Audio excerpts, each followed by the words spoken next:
If you like audiobooks or audio shows, check out a free trial of Audible. Just click the link in the description.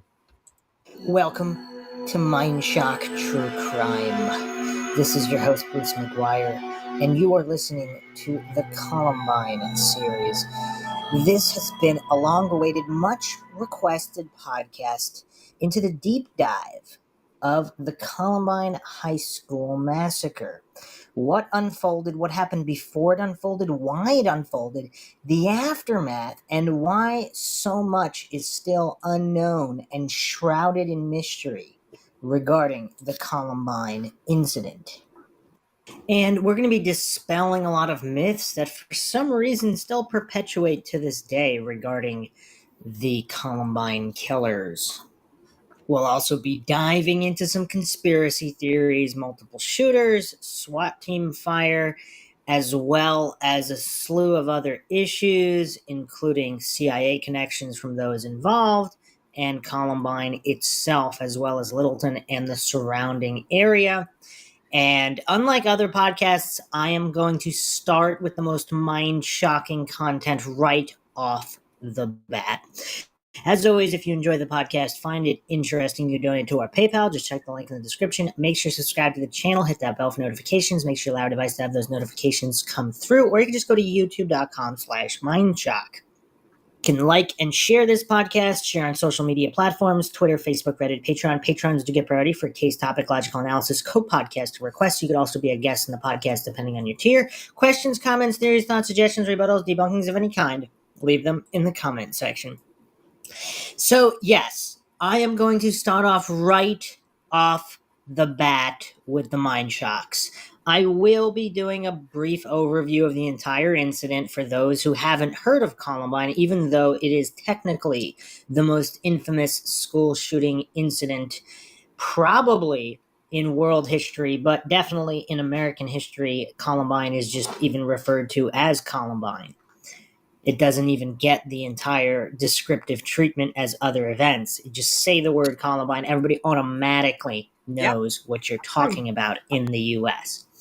So, first of all, was this the only Columbine massacre? No, it was not. Here's a mind shock for everybody. There was yet another Columbine massacre in 1927. So this was the November 21st massacre of 1927.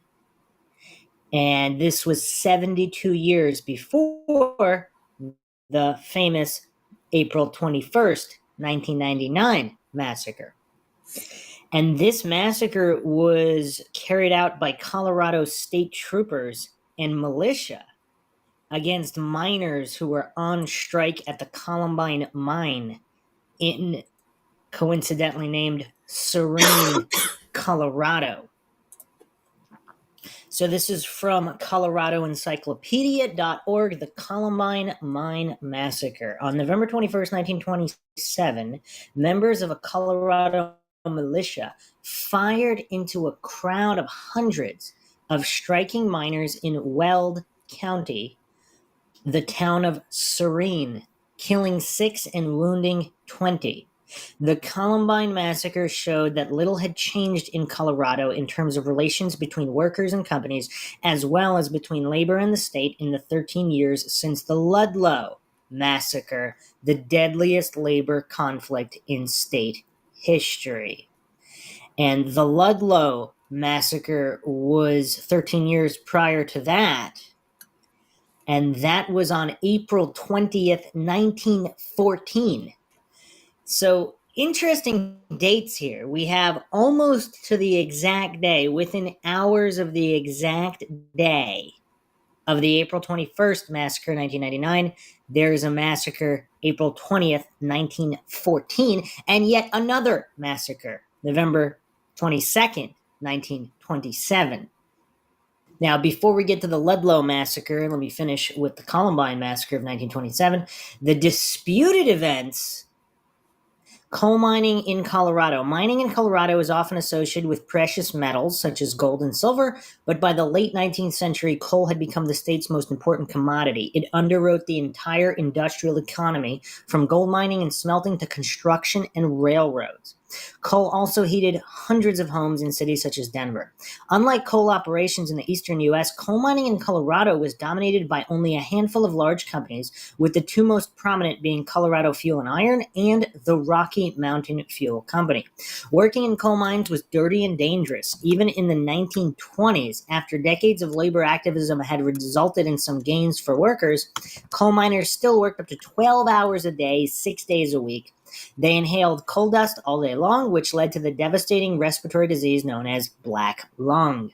Mine shafts could collapse or flood. Rock slides and fires were also common. Flammable methane gas released from coal beds often built up in the mines, and each morning an inspector had to check the air quality before work could begin. If this was not done properly, explosions would occur, such as when the Jokerville mine exploded near Crested Butte in 1884, or when the Vulcan mine in Garfield County blew up 3 times between 1896 and 1918.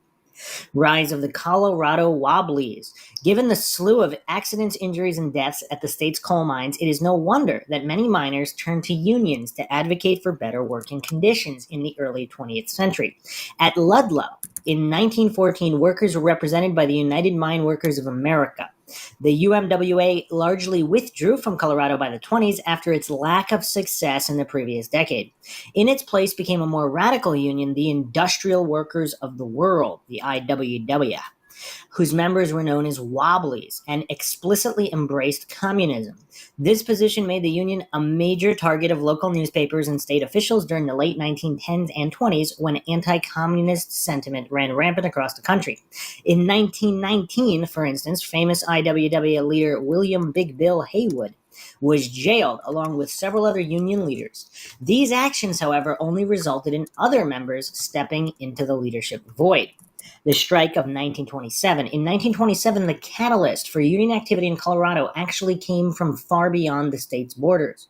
On August 23rd, 2 Italian immigrants and anarchists, Niccolo Sacco and Bartolomeo Vanzetta, were wrongfully executed for murder in Massachusetts.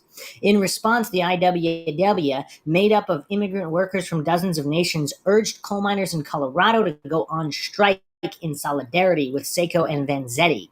Some 10,000 responded in a day-long walkout, indicating that conditions were ripe for further union activity in the state. Mine workers and state officials retaliated by firing some of the solidarity strikers and closing common meeting grounds for miners, such as pool halls. Despite those measures, in early September, IWW leaders met in Aguilar in southern Colorado to finalize demands for a strike.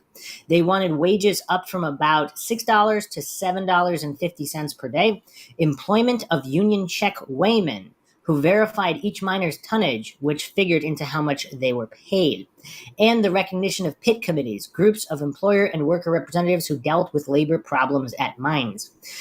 The strike officially got underway in October, with some 8,400 workers leaving mines across the state. Governor William H. Billy Adams refused to recognize the IWW and declared the strike illegal. Conflict at the Columbine mine.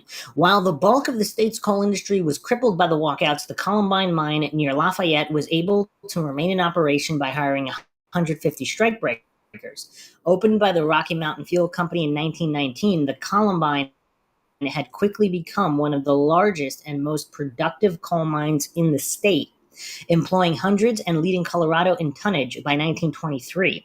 Such production came at a price, however. By 1927, workers had experienced dozens of accidents there, many of them fatal. And we'll get into other theories that actually believe that the Columbine area is actually cursed, it's some kind of vortex for evil activity, etc. And that's without even considering the 1999 school shooting. That's without that in the equation. There are people that believe that. During the strike, conditions at the Columbine quickly drew tense. To protect the strikebreakers and keep out union agitators, armed company guards converted the Columbine mine town of Serene into an armed camp, complete with barbed wire fencing and gates. Meanwhile, to recruit more workers to its cause, the IWW sent out carloads of singing agitators from Lafayette who made the rounds of the state's coalfields, belting out the union's anthem, Solidarity Forever. On the morning of November 14th, the quiet of Serene was broken by a demonstration of, according to the Longmont Daily Times, 400 striking miners led by their wives who waved flags and sang patriotic airs. They then piled into 50 cars and drove around the coalfields of Boulder County in a show of solidarity. With no end to the strike in sight and a diminishing coal supply as winter approached, the Longmont Daily Times gravely noted that the situation is getting serious, to say the least. Massacre. The disputed events of the next week would prove the Daily Times tragically correct. On the morning of November 21st, a crowd of about 500 striking miners and their wives marched to the gates of Serene, intending to go onto the Columbine mine to prevent strikebreakers from working. They were met by armed mine guards and, at mine owners' request, members of the Colorado Rangers, also known then as the Colorado State Police, a volunteer law enforcement group modeled after the Texas Rangers and ordered to Serene by Governor Adams. When Colorado Rangers leader Louis Scherf ordered the crowd to halt, IWW leader Adam Bell went to the gate and asked it to be unlocked. Instead, he was taunted and struck with a club, and a 16-year-old boy next to him had an American flag ripped out of his hand. The strikers surged forward, with some climbing over the gate, and Rangers launched tear gas canisters into the crowd, striking one woman in the back. A bloody brawl ensued, with strikers wielding rocks, fists, and knives, and Rangers swinging clubs and firing tear gas. The state police then fell back and opened fire on the crowd, which had intentionally left its firearms behind. Miners claimed a mounted machine gun also created a crossfire. 2 men were killed instantly, while 4 more later died of their wounds, and some 20 additional men and women were injured. Several guards and state policemen were also hurt. The slain miners were John Easteniz, Nick Spanudakis, Renee Jacques, Frank Kovich, Mike Vidovich, and Jerry Davis. The last names reflect the varied nationalities and backgrounds of the miners, all of whom pledged solidarity to one another under an American flag that was now, as one 1989 account of the massacre put it, riddled with bullets and stained with blood. Aftermath. The massacre prompted Governor Adams to organize the National Guard in preparation for a statewide battle, similar to the aftermath of Ludlow.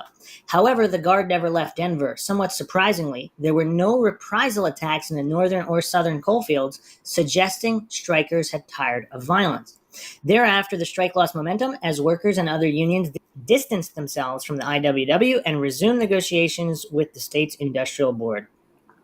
The board had refused to recognize the IWW, but otherwise recognized miners' right to petition. After several more outbursts of violence between the state police and the IWW strikers across Colorado's southern coalfields, the strike finally ended in May 1928. New Rocky Mountain fuel owner Josephine Roche was a prominent union sympathizer, and she instituted a $7 wage and recognized the UMWA as the company's official union. Legacy. The strike that led to the Columbine Massacre shows that coal miners' working conditions had changed little despite decades of organizing, while the massacre itself indicated the state officials' contempt for organized labor had not dissipated in the roughly 14 years since Ludlow. The events of 1927 to 1928 were in many ways a reprise of Ludlow, except without much retaliatory aggression by miners. Still, no rangers or mine guards were held responsible for their actions on November 21st. The massacre also sounded the death knell for the IWW in Colorado, as workers came to realize that the union did not have the political sway to get them what they needed. Left out of most Colorado history books, the Columbine Mine Massacre nonetheless remains one of the most tragic events in the state's long and brutal struggle between workers and their corporate exploiters. And you can tell there's no political bias here on coloradoencyclopedia.org. Now, the Ludlow Massacre, this was April 20th, 1914. The Ludlow Massacre began on the morning of April 20th, 1914, when a battle broke out between the Colorado National Guard and striking coal miners at their tent colony outside of Ludlow in Las Animas County. Nobody knows who fired the first shot, but the incident is remembered as a massacre because the miners and their families bore the brunt of the casualties. At least 19 people died, including one guardsman, 5 miners, and 13 women and children who suffocated as they hid from the gunfire in a pit. More died in violence throughout southern Colorado over the next few days. No matter how the casualties are counted, the Ludlow Massacre is one of the bloodiest events in American labor history. The massacre was the culminating event of the 1913 to 1914 Colorado coal miners' strike. The strike had 2 main goals: getting coal operators to follow state of Colorado mining law and gaining representation by the United Mine Workers of America for Colorado's coal miners. The dispute was bloody from the outset, with deaths on both sides. The state's largest private employer, the Colorado Fuel and Iron Company, employed most of the striking miners. Since it had more resources than the miners, its effort to intimidate union members into ending the dispute resonated most in the public mind. For example, October 17, 1913, an armor-plated car, quickly dubbed the Death Special, shot up the miners' tent colony at Forbes, killing one and scaring many. As a result of such tactics, every miner's tent colony was heavily armed. In response to that, Colorado Governor Elias M. Ammons deployed the National Guard to keep the miners under control. Wow, that is really, really crazy. The Guard was supposed to maintain the peace, but since miners had already worked out a deal with the state to pay for the cost of deployment, the troops actually caused more trouble. The battalion also included many veterans of the Spanish-American War and the Philippine insurrection, who were conditioned to think of the multi-ethnic miners as their inferiors. No matter which side fired first on April 20th, the battle began as a result of mutual distrust and fear. With a history of violence on both sides, any minor incident could have blown up to be a major conflict. Once that conflict started, most of the residents of the Ludlow colony evacuated. Thinking the colony had been abandoned, guardsmen burned the tents to the ground. Nobody knew about those 13 women and children and the pit until their bodies were found the next morning, suffocated by the fumes rather than shot down in cold blood, as the miners alleged. However, an accurate indicator of the Guard's unbridled hostility towards the miners was the cold-blooded execution of 3 leaders under a flag of truce. Louis Tikas, a Greek-American leader of the striking miners, was shot 3 times in the back. Ramifications from the massacre began instantly. When other miners heard of the events at Ludlow, they went on a killing spree across the region. Mine supervisors and guards were shot. Mine property was destroyed. Innocent people were killed on both sides. It is impossible to determine how many people died in the days after the massacre, although it was certainly more than the number of the people who died in the initial tragedy. Rumors of a slaughter by the National Guard run rampant, fueled by the outside world's inability to confirm what happened. On April 28th, President Woodrow Wilson dispatched the U.S. Army to Colorado, thereby ending the violence and restoring order to the region. So clearly, this is really, really bizarre regarding the activity that took place. I mean, these are dark times, massacres, reprisals, people going around killing innocents on both sides. I mean, this is really, really dark stuff. And it's about to get into a Rockefeller Illuminati territory now. The 1913 to 1914 Colorado coal strike ended in December 1914, with the Union achieving none of its stated objectives. Nevertheless, the deaths of the women and children in the death pit captured the public imagination. In an era that can be described as Victorian in outlook, killing unarmed women and children, even if done by accident, was completely unacceptable to the American public. Therefore, despite the hostile press that striking miners had received before the massacre, media outlets attacked the mine owners with gusto afterwards. It was Denver's Rocky Mountain News, rather than the miners, that coined the term Ludlow Massacre shortly after the event. A clever media campaign by the UMWA that included a nationwide speaking tour by female survivors of the massacre won further support for the Union cause. An investigation of the strike and subsequent massacre by the U.S. Commission on Industrial Relations under Chairman Frank Walsh kept the tragedy in the news for years after it happened. The primary object of Union and public hostility after the Ludlow Massacre was John D. Rockefeller Jr., the oil baron's son and primary stockholder of CF&I. Shortly after the tragedy, the writer Upton Sinclair and others protested outside Rockefeller's New York City office. Sinclair was also part of a mock trial of Rockefeller for murder near the industrialist's hometown in upstate New York. As a result, Rockefeller hired the future Prime Minister of Canada, then a former Labor Minister, W.L. Mackenzie King, to design the so-called Rockefeller Plan, an employer representation plan or company union to critics that was designed to give miners just enough rights and privileges in order to avoid future tragedies. In 1918, the UMWA erected a statute commemorating the Ludlow Massacre on the site of the tent colony. The Union continues to commemorate the event each year to this day. And of course, Upton Sinclair is someone who I quote very often. He is the author of the quote, "It is very difficult to get a man to understand something which his salary depends on him not understanding," which is, of course, very prevalent in the field of scientism, the dominant religion of the world. So there's a lot of massacres going on in Colorado, and it gets stranger and stranger because even Dylan Klebold, one of the shooters, supposedly the mountains of west of Littleton is where Lockheed Martin had a defense contractor facility. And that is, I think, that was even in the Bowling for Columbine documentary. It's just a lot of coincidences, and there's actually plenty more.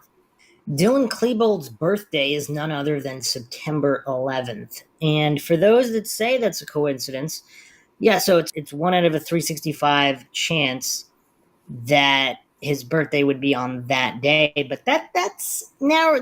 Once you start stacking the combinations, for example, Eric Harris's father, Air Force officer with supposed connections to the CIA and clandestine operations. So Eric Harris used to live at Plattsburgh Air Force Base in New York State with his father.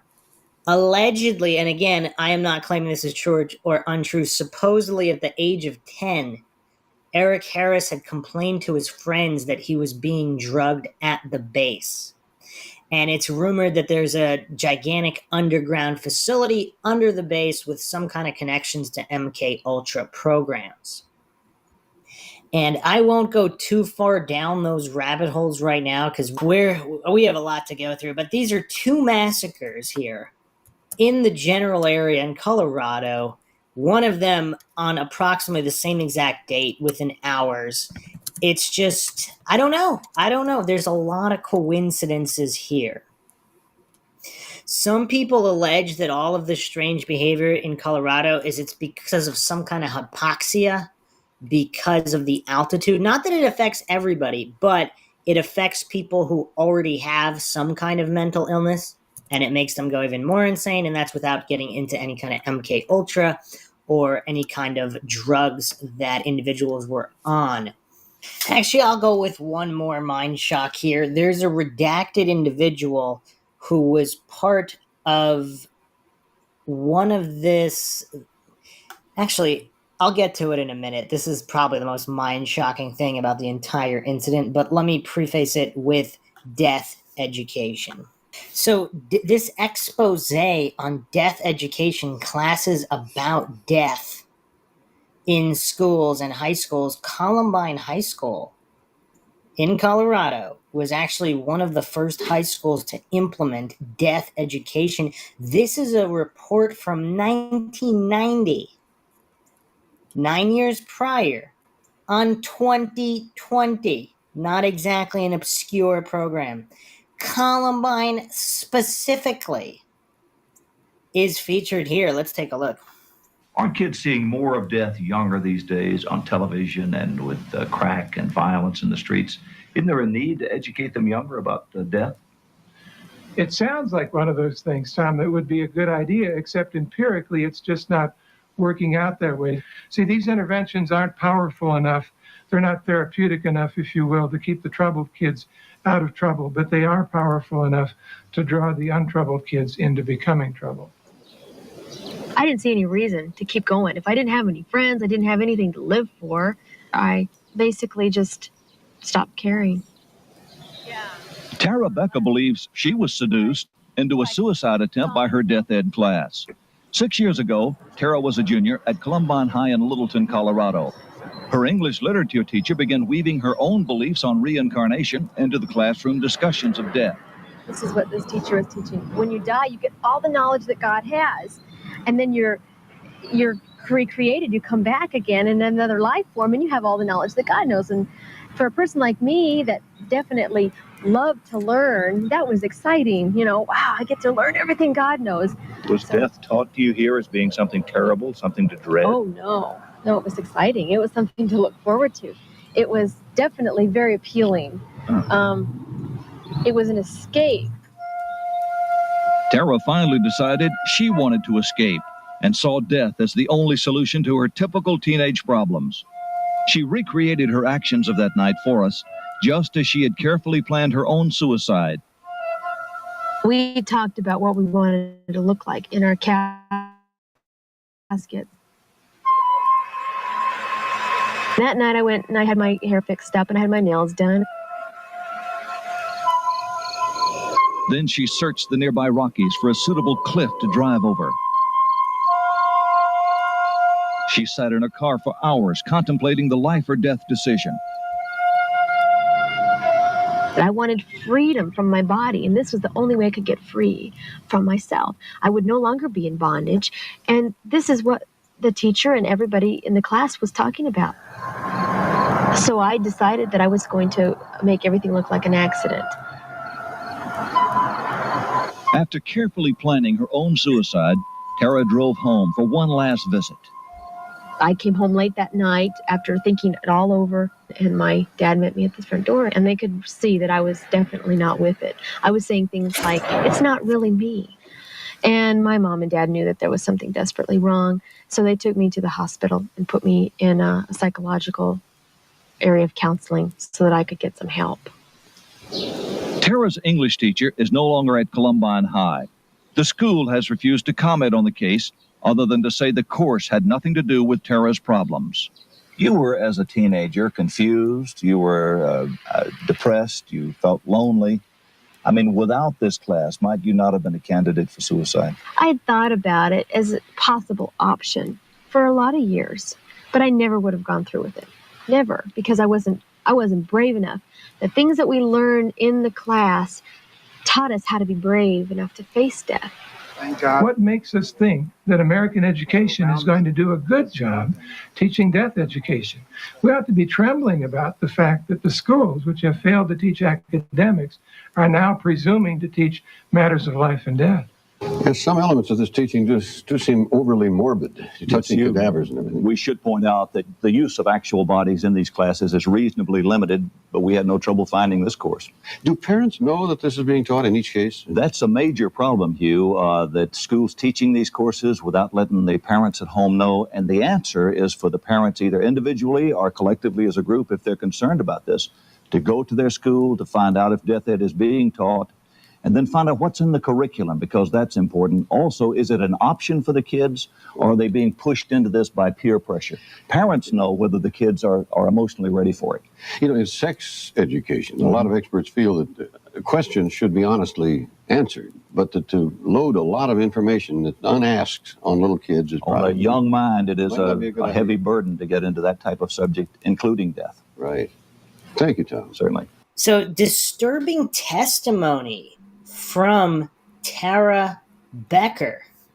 And so this was 6 years prior. So we're looking at the 1984 timeframe, where Columbine High School teachers were telling students that death was something to look forward to, that you would gain all of the knowledge of God upon death, and there'd be reincarnation, and she became suicidal. I mean, this is disturbing information.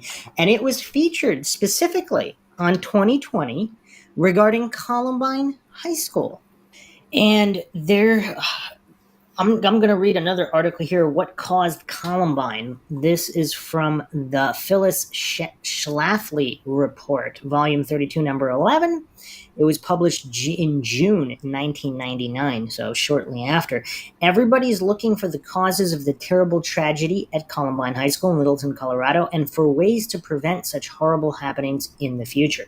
Hillary Clinton has volunteered her intuition that part of growing up is learning how to control one's impulses. Putting aside the point that most of us don't have impulses to go on a killing rampage, who is going to teach kids to control their impulses? Certainly not the village, i.e. the government or government schools, which Mrs. Clinton believes should have prime responsibility for raising children. For the past 25 years, the prevailing dogma in public school teaching has been values clarification, as in the tremendously influential 1972 book of the same name by Sidney Simon.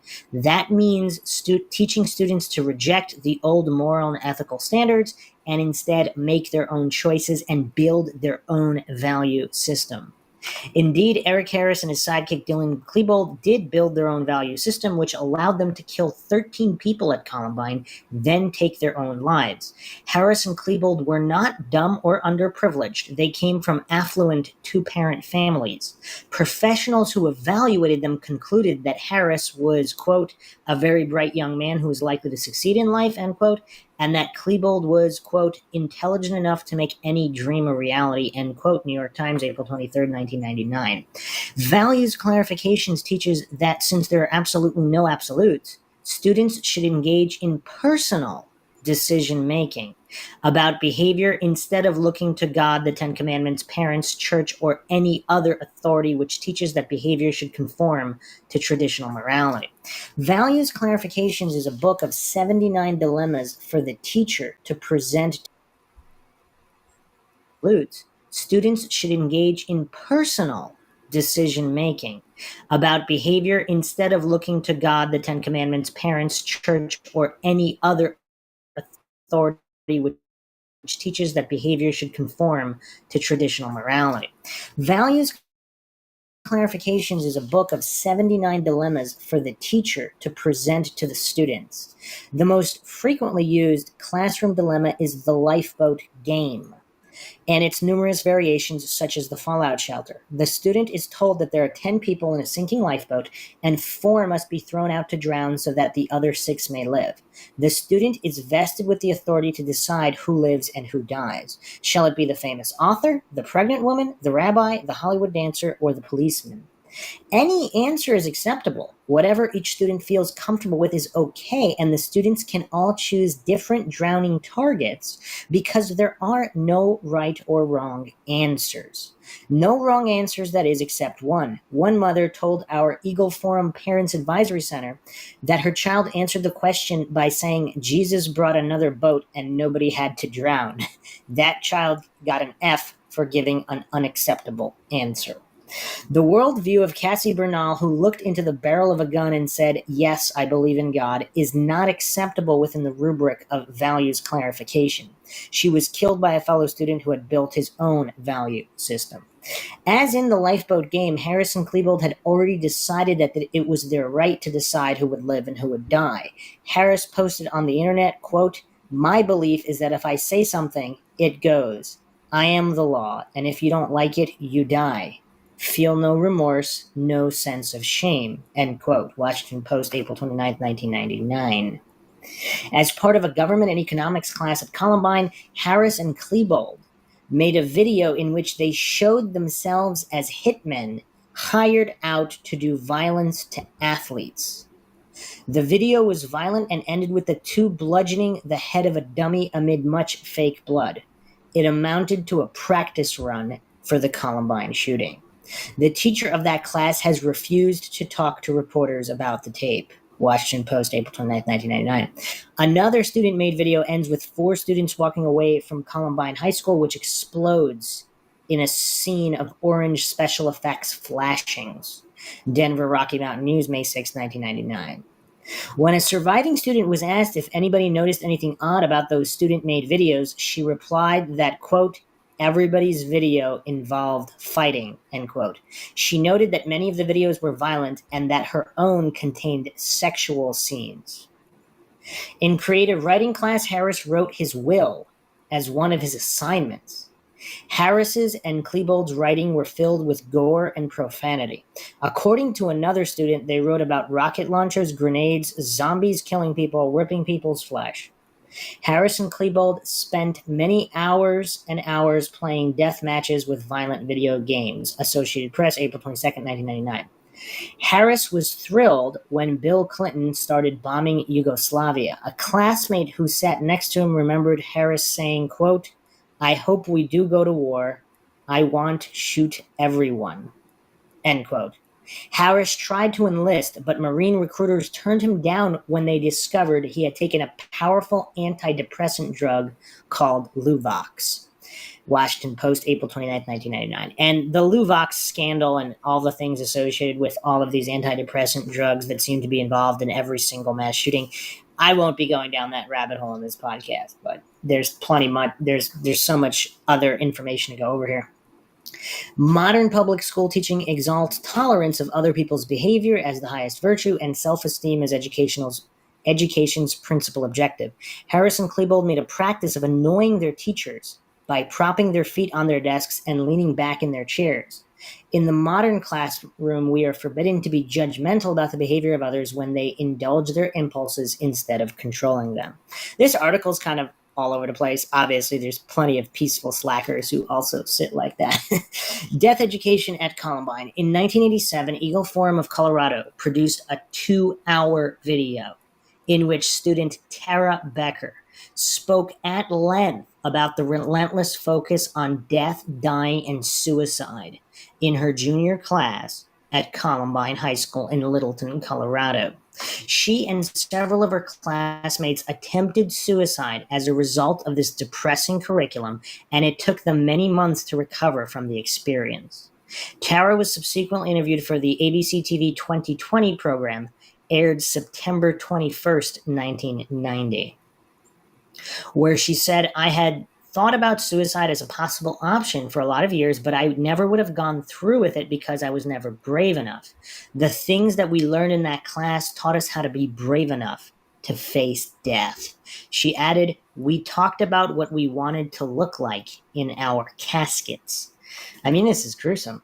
The 2020 segment showed morbid visuals of students' visits to cemeteries, embalming labs, where they were encouraged to touch still warm human remains, and to crematoriums where they were told about picking bones out of the ashes. ABC stated that 1 out of 10 schools teaches death education, that there is no approved curriculum, and that the teacher's training often consists only of a 1-day workshop. It was clear that ABC's Hugh Downs and Tom Jariel thought that the death education was bizarre. Jariel concluded the segment by asking if these courses suggest death as an answer to adolescent problems. "We urge ABC to re-air that important segment because of its relevance today. Obviously, ABC refuses to release a tape of this program to Matt Drudge." In 1988, Atlantic Monthly published an investigative article, Mortal Fears. This was February 1988, confirming that death and dying courses are given in thousands of schools, often sneaked into health, social studies, literature, or home economics courses without parents' knowledge. Atlantic described how these courses require students to visit cemeteries, funeral homes, write their own epitaphs to be put on tombstones made out of construction paper, write obituaries, wills, or suicide notes, decide how they would prefer to die, and plan their own funerals, body disposals, and pallbearers. Atlantic quoted from professional journals to demonstrate the widespread support for death education among educators. It quoted the school counselor as saying, in 1977, death education will play as important a part in changing attitudes toward death as sex education played in changing attitudes toward sex information and wider acceptance of various sexual practices. Atlantic also quoted a National Education Association report entitled Education for the 70s, which stated schools will become clinics whose purpose is to provide individualized psychosocial treatment for the students, and teachers must become psychosocial therapists. Most parents are unaware that the mission of the public schools has dramatically changed in the last 20 years by downgrading basic academics and instead using teachers as pseudo-psychologists conducting group therapy. This change was best described by the late U.S. Senator and former university president Sam Hayakawa, who, in successfully persuading Congress to pass the Protection of Pupil Rights Amendments in 1978, said that the public schools have adopted an educational heresy that rejects the idea of education as the acquisition of knowledge and skills and regards the fundamental task in education as therapy. This invasion of the public school classroom by pseudo-psychologists conducting group therapy opened the floodgates to all sorts of psychological courses and surveys in sexuality, drugs, incest, death, suicide, stress, and self-esteem. Some of these courses incorporate guided imagery or new age or occult practices. Readers used in elementary schools are often filled with weird or violent images, and little children are often taught to take their problems to Pumsy the dragon or Duso the dolphin. Surely one of the weirdest of these psychological courses is death education. According to the Atlantic Monthly article, parents in Illinois, Missouri, Michigan, and Florida have attributed their sons' suicides to public school courses in death, dying, or suicide. Littleton, Colorado is an area where public schools for many years have adopted all the trendy edufads, such as outcome-based education, OBE, is a dumbing down process that is heavy on the use of attitudinal and subjective materials and tests rather than, in Hakayawa's words, the acquisition of knowledge and schools. In 1993, at the high school in the district adjacent to Columbine, parents rebelled against this dumbing down process and, by a 2-to-1 vote, elected a back-to-basics school board. The teachers' union struck back in the following election and retook control.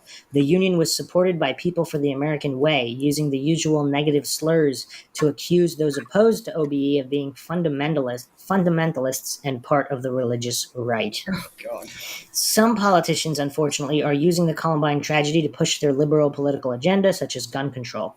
That's obviously not the answer, since killers Harris and Klebold violated at least 17 current federal and state gun control laws that, had they lived, would have kept them locked up for the rest of their lives.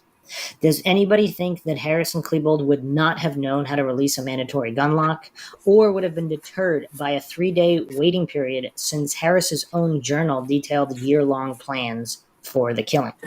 The tragedies at Columbine, as well as Washington, Mississippi, Kentucky, Arkansas, Oregon, and Georgia, demand that we investigate the curriculum taught in these public schools, that the value system that is taught, and the powerful legal drugs that the children are taking.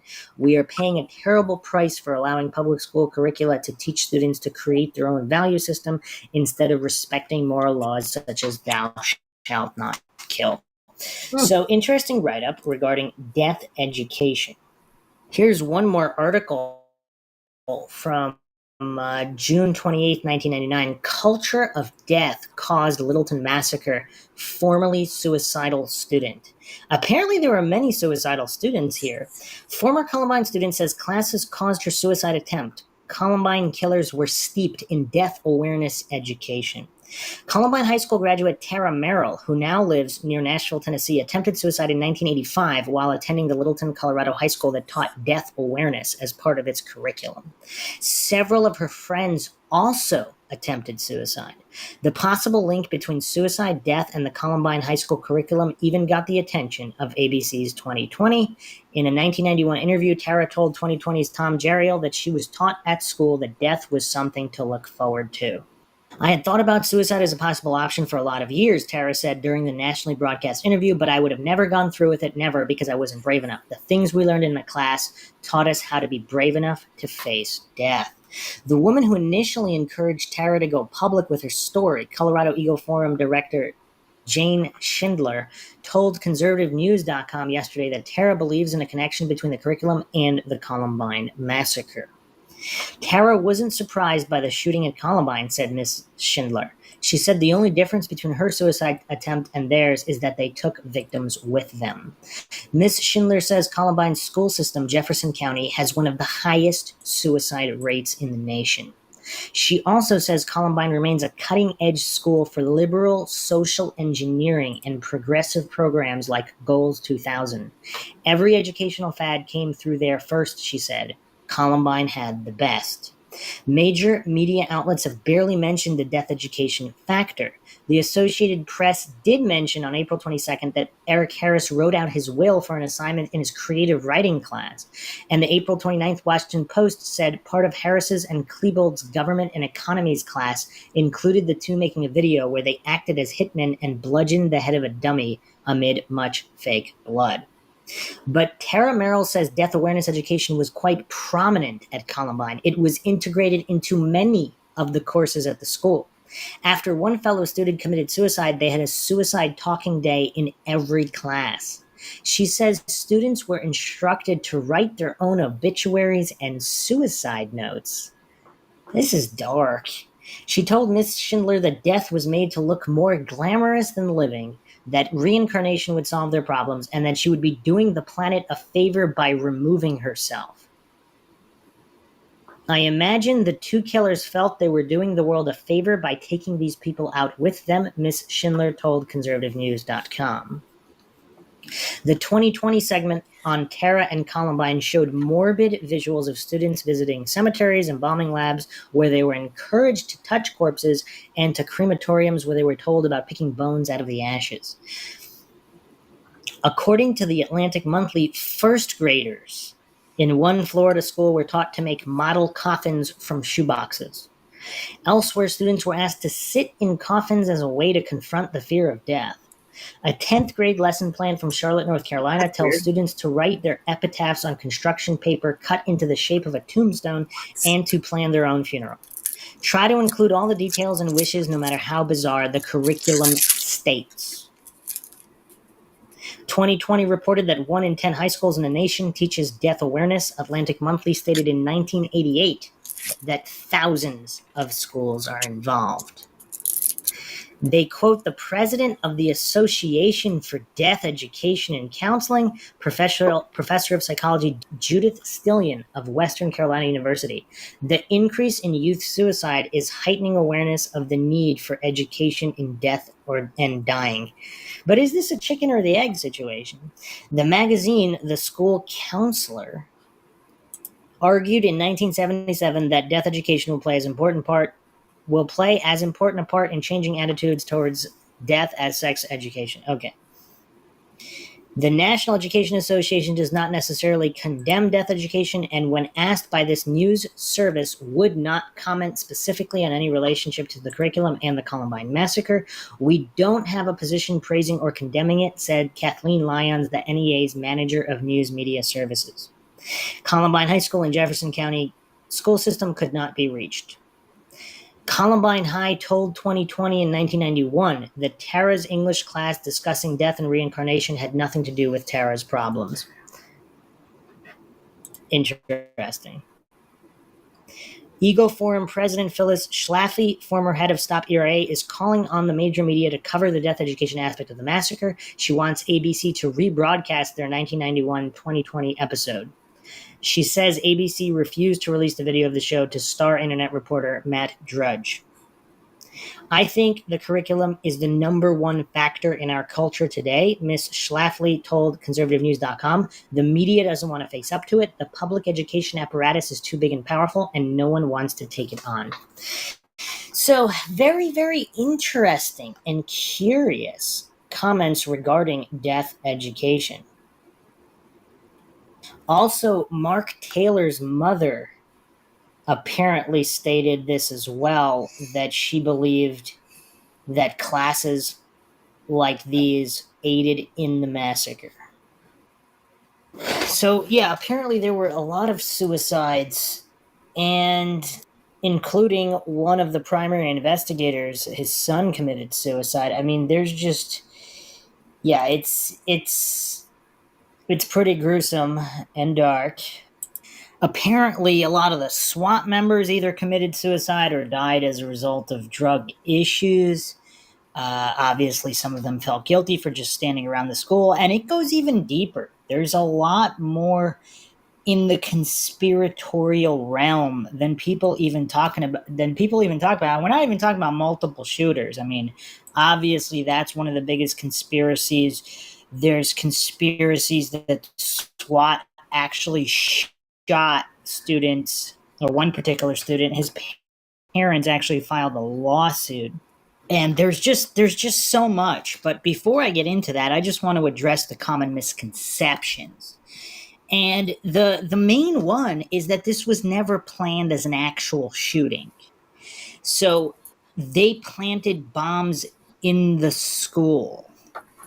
And the bombs, had they detonated, they would have killed, supposedly, according to Wikipedia, 488 students in the cafeteria at the time would have been killed or severely injured. And then supposedly they wanted to sit outside in the parking lot and pick off other students. But there was never a planned inside the school shooting. A lot of people don't know that. Other misconceptions, of course, is that Dylan and Eric, they were not these outsiders with no friends and these loners that were just relentlessly bullied. I mean, obviously, there's evidence that Eric Harris was bullied due to his size. Dylan Klebold, 6'4". I mean, he specifically even stated to his parents that he was never bullied, but he felt bad for kids that were. And they themselves bullied other kids. They had a big group of friends, including girls. I mean, people point to, oh, these guys couldn't get girls. Dylan had close friends that were girls, one of which actually purchased firearms for him. Eric had girlfriends. I mean, yeah, there was a bad breakup, and there was one girl who, whatever, they didn't like, and there were other issues there. But the whole narrative, this is what's so mind-shocking. The entire Idiot Box narrative built around Columbine isn't even accurate. Everything down to what was planned. There was no plan going around shooting people inside the school. They supposedly, according to available information, this was a planned bombing. There were 2 9.8 kilogram propane bombs planted in the cafeteria. Now, some sources allege they were actually planted at prom. Some allege that they were planted right before lunch. Some allege there were other individuals who planted them. Regardless, based on available information, and you can go, this is right on Wikipedia, but the narrative that was built around it are these 2 outsiders that were relentlessly bullied. That was not the case. I mean, Dylan was in drama club or the theater productions. I mean, these were individuals with a fairly sizable circle of friends, some of which there's a conspiracy after the fact that they knew about their plan in the first place. And regardless, they had all these friends. They were part of clubs, or they did these school projects. They were involved. Obviously, they liked video games. These were not loners who didn't have a single friend other than each other, who had no interactions with girls. This is not what was painted, that were relentlessly bullied, just the 2 of them. They were part of a club, the Trenchcoat Mafia, which after the fact tried to distance themselves. So then there's all these misconceptions about that. People saying they never actually belonged to the club, and there's a lot of shady business there on the exact membership at the exact time of that particular day. But either way, this was all painted as, oh, it was just bullying. And they were just so relentlessly bullied by these jocks that they wanted to kill them all. And whereas they plotted this to bomb the school. And then there's another, obviously there's the conspiracy regarding the possibility that one or both of them were actually raped by police officers in January, several months prior, before the shooting, where they wanted revenge on cops. Obviously, that's tricky to dissect because, I mean, there are references to it, the vengeance on the pigs, or however they wrote it down. There's references to it, but there's also evidence that this was planned before that date. And we're going to get into even more misconceptions.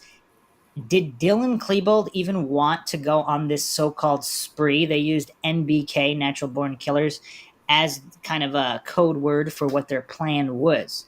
Now, some students believe this was all in jest. Others believe they were serious, and others still believe they had a lot of assistance that day. And there's a lot of things that don't add up, but I did want to address just the main narrative is false. So just because obviously it would make more sense to the layman if they really were these two complete outsiders with no other friends, relentlessly bullied, no girls, no life of any kind. It would make more sense.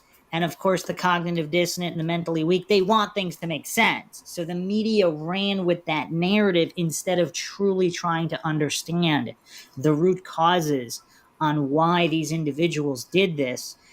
It's beyond bizarre. I mean, this is one of the largest false narratives that continues to be perpetuated in the media, that it was simply just bullying and these guys lashed out. So, yeah, I mean, again, not that there was zero bullying. Obviously, there is evidence that Eric Harris, there was some bullying in his direction, but there's also plenty of evidence that they were the bullies and they bullied other kids as well, and evidence that they had jobs. I mean, it's really crazy how people think that this was just that simple, that this could be brought to this simple of a level. And it really can. So let's dive into some of the conspiracies here and just how the media handled it. So there's a Columbine subreddit, actually, where there's a lot of discussion that goes on in this direction.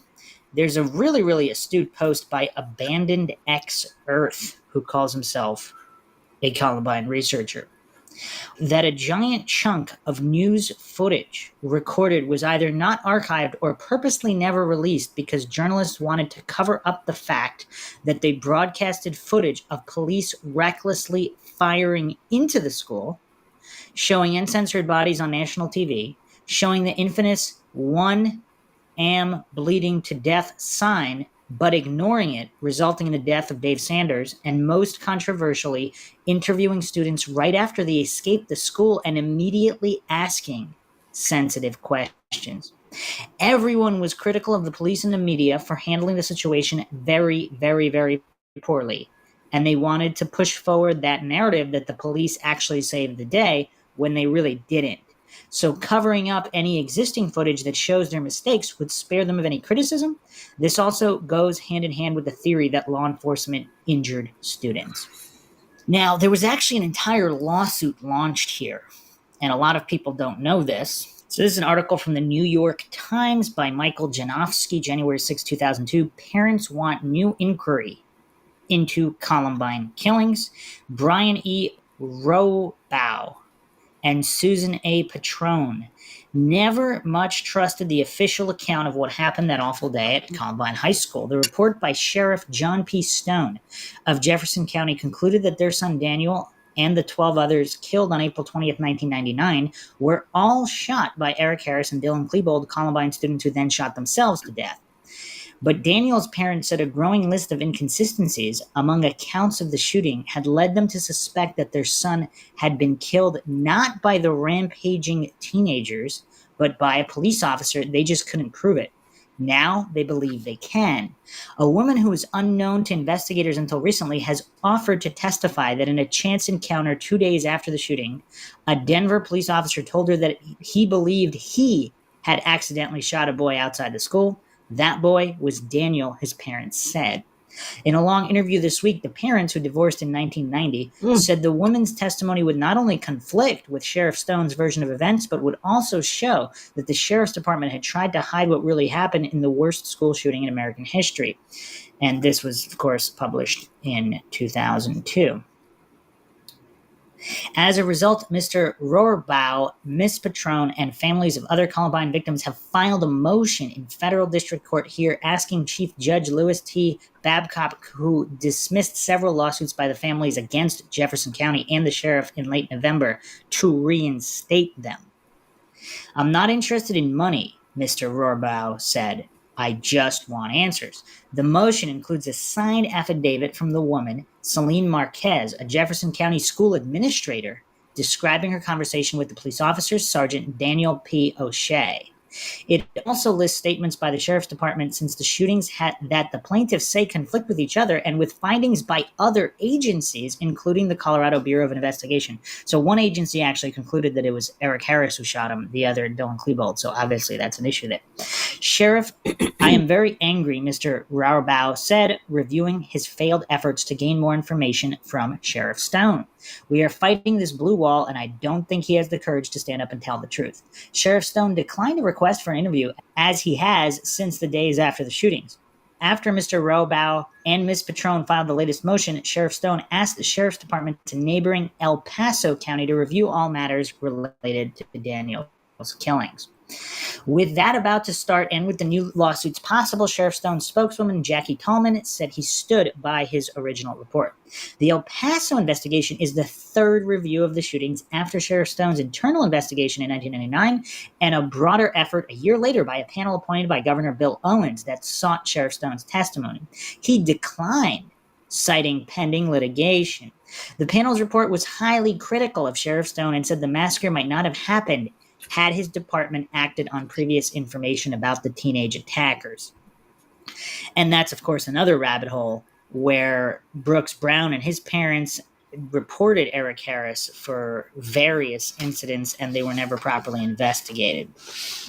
Mr. Raubaugh, Ms. Patron, and parents of other Columbine victims say the new investigation is yet another toothless effort because it lacks subpoena power and cannot place people under oath. They contend that only a court case or a grand jury can produce a full and truthful accounting of the events that day. Governor Owens this week encouraged the Jefferson County District Attorney Dave Thomas to call a grand jury to investigate the Raubaugh shooting, a recommendation Mr. Thomas's office said he was considering. We need to let facts lead us to a conclusion, said Mr. Raubaugh, 42, owner of a company that installs custom home entertainment centers. We don't need a conclusion, then an effort to find facts that fit. Daniel, who was 15, was killed outside the school running away from the attackers, witnesses said.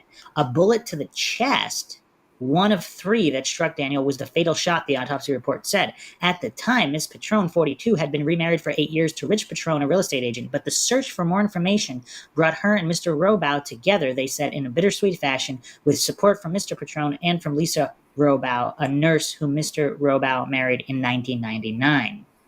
Miss Patron, who helps her husband in the real estate business, said, Dan was my only child and the only child I'm ever going to have. Sitting back 5 years from now, I would feel really horrible if I didn't do everything I could to find out more information. Daniel's parents said they began questioning Sheriff Stone's account of their son's killing when the request for the return of Daniel's clothes was refused. Later, they said their suspicions grew after Jefferson County investigators failed to explain inconsistencies between their official account and other reports. How, for example, could Mr. Klebold have shot Daniel in the chest at close range, as the sheriff's report said, if Mr. Klebold had been behind him and there was no gunpowder on Daniel's clothes, as the Colorado Bureau of Investigation found? The parents also wondered why the sheriff's report said all victims had been shot before the police arrived. 11 months after the shootings, Mr. Raubaugh and Miss Patron secretly taped-recorded a conversation with Jim Taylor, a family friend and a deputy with the neighboring Arapahoe County Sheriff's Department, in which he said he had seen a boy later believed to be Daniel shot outside the school. Further, the parents said a ballistics test by the Colorado Bureau of Investigation determined that Daniel had not been killed by Mr. Klebold's gun and that tests of Mr. Harris's gun were inconclusive. No other gun was tested, including Sergeant O'Shea's, which, like two of the teenagers' 4 guns, was a 9mm. But Mr. Raubaugh and Miss Patron said it was not until Judge Babcock dismissed the lawsuits that they found what they believed was the truth. After reading about the dismissals, Ms. Marquez told 2 friends, Judy and Randy Brown, that she had encountered Sergeant O'Shea at an elementary school near Columbine 2 days after the shootings, and he told her he believed he had shot an innocent student. The Browns had befriended Daniel's parents after also growing frustrated with Sheriff Stone. They had contacted his department a year before the shootings to say that Mr. Harris had threatened over the internet to kill their son Brooks. Brooks was not shot. The department secured but never executed a search warrant for Mr. Harris's computer. After hearing Miss Marquez's account, the Browns called Mr. Raubaugh and Miss Patron, who met with Miss Marquez. She offered an affidavit in which she describes Sergeant O'Shea as being very emotional, adding that he mentioned several times the possibility of friendly fire. Mr. Robow said he was especially alarmed by Sergeant O'Shea's assertion to Ms. Marquez that he had been assured that ballistic tests had cleared him of any accidental killing. This was 2 days later, Mr. Robow said. The autopsy wasn't even finished, much less evidence collection. How could he have been cleared unless there was some kind of cover-up? And furthermore, why would he... would that still mean that police shot at running students and they were just hoping that they didn't kill them because there was also fire from behind them? So is this an admission of guilt just in general by the department that said Sergeant O'Shea was cleared? What is there to be cleared from if they never fired upon students? Neither Sergeant O'Shea nor Ms. Marquez responded to requests for comment. Sergeant O'Shea has not spoken publicly about what happened. Ms. Marquez told the Rocky Mountain News last week that she had told several friends about her encounter with the officer, but had not known that the families were unaware of what she said he had told her.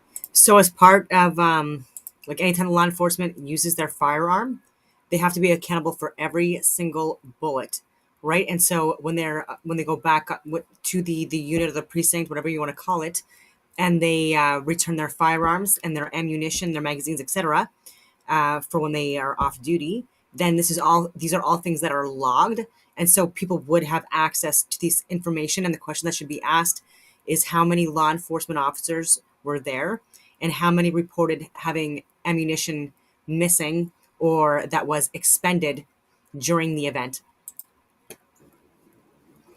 I just always assumed everybody knew about it, she said. Mr. Robow and Miss Patrone said that their longtime friend, Mr. Taylor, provided additional signs of a cover-up this week when he denied ever telling them that he had seen a boy being shot. Wait, don't they have him on audio recording? In a statement released by the Arapahoe County Sheriff's Office that contradicts his words on the tape made in 2000, Mr. Taylor said, quote, has not said anything to Robow family that could lead them to believe he witnessed any shots being fired at Columbine, end quote. A message left for Mr. Taylor seeking further comment was not returned. He's being pressured, Mr. Robow said of his friend. He's not going to go against them. But he and Miss Patrone brightened at the thought that the conflict might finally help persuade the court or county DA to take action. There will come a point when this will be all over, Mr. Robow said. Either they will have the answers or they don't. All we want is the truth and a true accounting of what happened. We will dismiss the lawsuits if they just tell us what happened. And this is rough. I mean, this is just a travesty across the board. The event itself, the police handling of the event, the media after the event, the continual cover-up of the event. And I'm not going to go specifically into the basement tapes. There's a lot of tapes. A lot of portions have been released, but supposedly the majority have not. And some people theorize that's because they had help planning it, possible FBI agents, possible MK Ultra cover-up. I mean, those are the real dark sides of these conspiracies. And going back to the Columbine subreddit, let me read another post here. There's a theory that Eric and Dylan's outside circle tried to join them after they heard a shooting was taking place. The rumor is based on the fact that the police found a couple of high school kids with trench coats near the school hiding in the bushes with BB rifles. Also, that the perpetrator of the subway murders that happened a year after Columbine is somehow connected to the shooters. And some people actually don't even know about the subway murders. And I'll be getting to that at the end of the podcast. That's just mind-shocking in and of itself. It may or may not be connected, but it's just eerie. And that is the same subway that Rachel Joy Scott worked at. So there was a couple issues here. There's actually a video of kids being arrested in a field nearby, and there's a lot of strange oddities that have never been properly explained. There's a surface Like the cross with the line through it. explanation, so I'll go over it. Apparently, Jacob Apodaca and Chris Wisher were in Weaver Park near Columbine High School when they allegedly saw a shooter duck down in the bushes with a shotgun in hand. One possible explanation here is Larry Petty, a 27-year-old man, was arrested after running toward the school with a knife and an empty .22 caliber bolt-action rifle. He claimed it was an air pump .22 cal BB pellet gun, but the arresting officer opened the bolt to check for ammunition, so he would have been able to tell. Perry claimed that a student called him at 11:30 a.m. to stop the gunman, though he later admitted he hadn't known anyone at the school since the early 90s. I mean, there's not a lot that makes sense here. John Ungerland said he saw Robert Perry driving a red Geo Metro near the school at about 2:30 p.m. According to him, someone fitting Joe Stair's description was hanging out the window with a pistol, and they were both wearing trench coats. His girlfriend, Jenny Matthews, also got a small glimpse of them, and though she could not identify either one, she gave similar descriptions of their appearances, hair color, ages, dress. However, she said the object one of them was holding was 2 feet long, and she thought it was a camera. Camera or not, it's still plenty suspicious. And I'll be getting into the theory with the possibility that there were other shooters. So there's a number of reports that have been released, and in these reports, there's over 100 witnesses that report seeing more than 2 gunmen or individuals that were clearly adults who not only did not resemble Harris or Klebold, but no teenagers at the school, and they were described as older adults.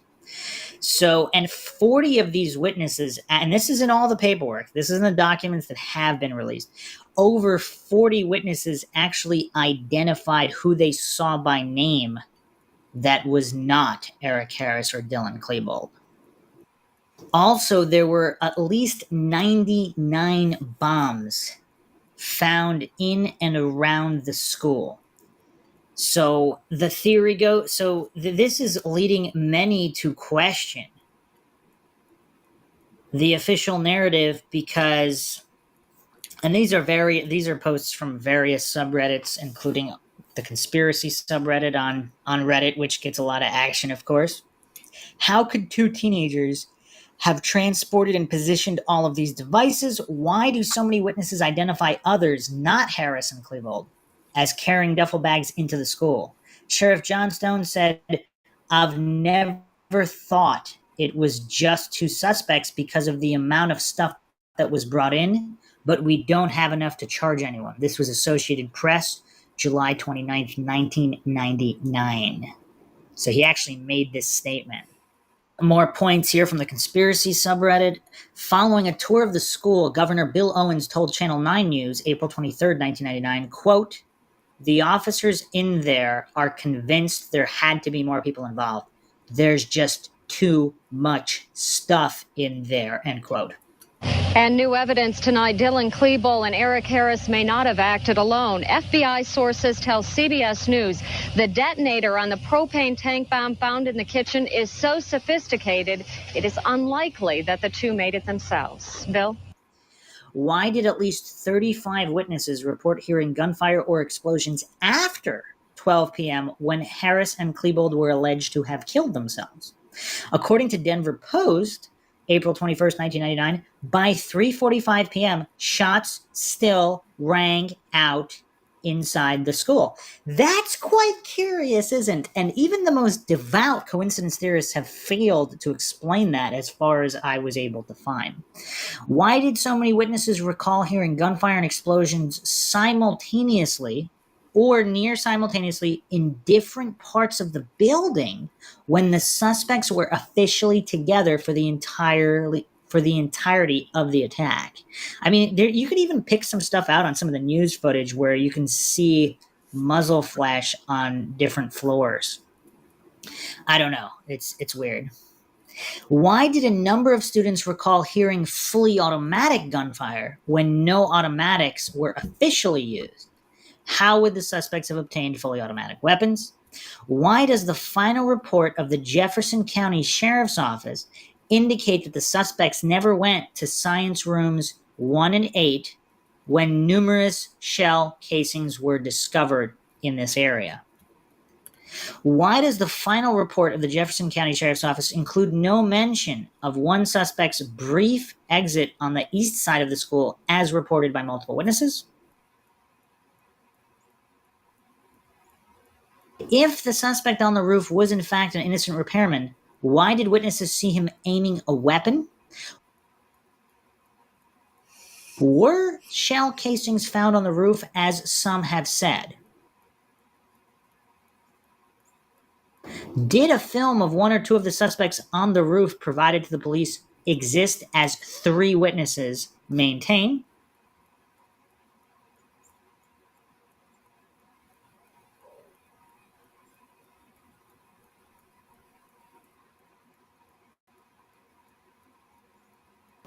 Why do police maintain that Harris and Klebold set the diversionary bombs at South Wadsworth when no physical evidence or witnesses suggest this?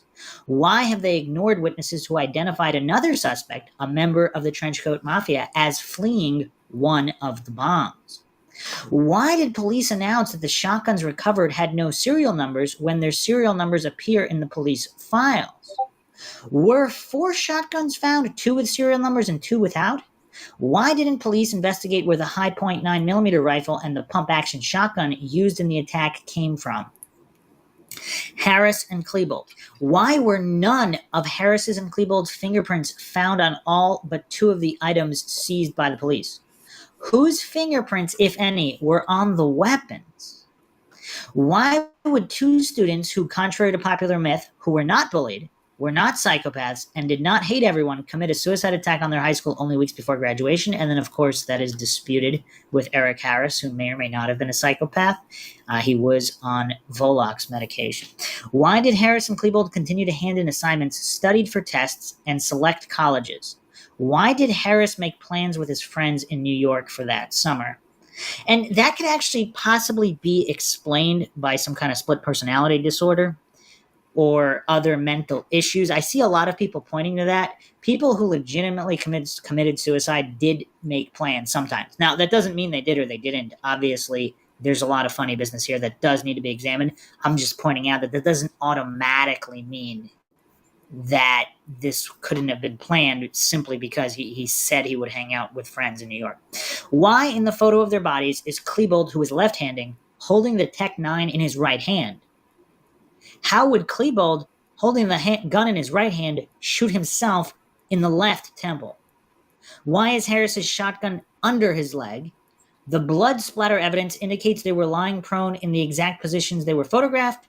Were they unconscious or sedated when they were killed? Why is there no record of an interview with Eric Harris's psychiatrist? Cover up. Why did the Jefferson County Sheriff's Office destroy the basement tapes? And they actually didn't. I mean, this is an older post. I believe there's 3 copies. The FBI has a copy in their vault. The state of Colorado did their research, their investigation. They had copies. And there were also rumors that, I might have to do a whole episode on the tapes, that they actually sent tapes or gave copies of some tapes to their friends. So there's an inside circle that has copies of VHS tapes. Some of them have popped up on eBay over the years. Again, nobody really knows if they're legitimate or not. Why are dozens of interviews with students missing, including many of the students who were in the science hall? Why are there still thousands of pages of government and law enforcement files on the massacre unavailable to the public more than 20 years later? Why were some police officers told not to file reports even though they were on scene? Why aren't the reports of gunshot residue for Harris, Klebold, and other suspects available to the public? Why isn't evidence taken from the other suspects' computers available to the public? Why won't the school district release their report on the shooting, which included lengthy disciplinary records of Trenchcoat Mafia members? Why hasn't footage from the administration and library areas been released to the public? Is it sheer coincidence that the footage of the bombs being placed in the cafeteria is missing, allegedly because a custodian switched the tape at precisely this moment? Why does local media refuse to release their footage from the first half hour of the attack? Why have some former students indicated they were blown off or even intimidated by police? Why do so many students' families believe they were targeted and harassed after the attack? Strange calls, phones tapped, mail opened, and other highly upsetting occurrences. A covert operation. Why was an affidavit that was drafted to search Harris's home for explosives, based on statements on his website, in March 1998 never filed? Why did the Jefferson County Sheriff's Office hide this from public knowledge until September 2001? Why did a group of 20 state officials meet several days after the massacre and conclude they would suppress this information? Why were the originals of the affidavit destroyed? Why did police and emergency services refuse to enter the building or save victims for hours? Why wasn't school resource officer Neil Gardner present when the shooting started? Why was a sniper who had a clear shot on one of the armed suspects ordered not to fire? Why were the ATF, FBI, and U.S. Army present? Who was the two-star general visible on tape, and what function did he serve? Why was the memorial days later ringed with military trucks? Why were law enforcement personnel, including a sheriff from Jefferson County, at Columbine High School earlier that morning? Uh-oh. I actually didn't know about that.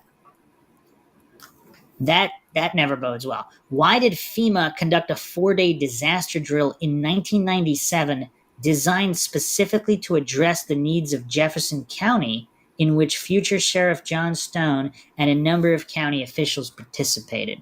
So this is actually a post from November 6, 2005, tapatalk.com, and these are forums that assemble posts from various places. This post is from Star Viego. It was a dark and stormy night, so I spent my time surfing the web looking for Columbine-related info. I came across this website, mipt.org, and applied to access 2 publications they had on Columbine. I thought they were internet downloads, but they came through the mail. One of them was a 36-page copy of a manuscript titled The Shootings at Columbine High School, Responding to a New Kind of Terrorism. It was written by Susan Rosegrant for Richard Falkenrath, Assistant Professor in Public Policy, and Arnold Howitt, Executive Director, Taubman Center for State and Local Government, for use at the Executive Session on Domestic Preparedness, John F. Kennedy School of Government, Harvard University. Funding was provided by the Office of Justice Programs, U.S. Department of Justice, 0301. Most of it consists of making excuses as to law enforcement's slow response, confusion, communications problems, but they did have a pretty good analysis of the chain of command during the incident. Incident command structure. This is page 3. These are select excerpts by this poster. In 1997, while still a commissioner, Stone had helped organize a trip to Emmitsburg, Maryland, for county representatives and local organization leaders to attend a federal emergency management agency, FEMA, disaster training course. The 4-day session, which FEMA designed specifically to address the needs of Jefferson County, Stone says included training and tabletop exercises that had improved the county's implementation of incident command, a clearly defined incident management structure designating, among other things, command roles, tasks to be accomplished, and a system to assign responsibility for each task. So all these individuals got specific training on this. Not that far before Columbine. Comment, how very nice of FEMA. I wonder about the exact nature of these exercises. I wonder if any school officials attended. Page 1, over the next few hours, the Jefferson County Sheriff's Office and other law enforcement agencies first secured the perimeter of the building so that the shooters could not escape, then struggled to evacuate students, teachers, and staff. Page 7, at least 8 Jeffco deputies stationed themselves around Columbine, forming an inner perimeter to watch the building's 25 exterior doors. Captain Robert Armstrong, the on-call commander for the Arapahoe County Sheriff's Office and perhaps the most experienced commander on scene, stepped in and directed Denver Police and the Colorado State Patrol to form a second perimeter away from the school to further secure the area. Lieutenant Manwaring, Jeffco SWAT, was first command level representative present at 11:36 a.m. At 11:45 a.m., Jeffco Lieutenant Dave Walcher, the top-ranked Jeffco representative on scene, drove up and assumed command upon arrival and told Terry Manwaring to get SWAT members into the school as soon as possible. This is from page 7. A few minutes later, Jeffco Undersheriff John Dunaway arrived. Dunaway officially appointed Lieutenant Walcher as incident commander. So Walcher was officially in command as of 11:45 a.m. Page 10, Chief Pessamere and Jeffco Lieutenant Dave Walcher, meanwhile, set up a unified command incorporating both the medical and the law enforcement response.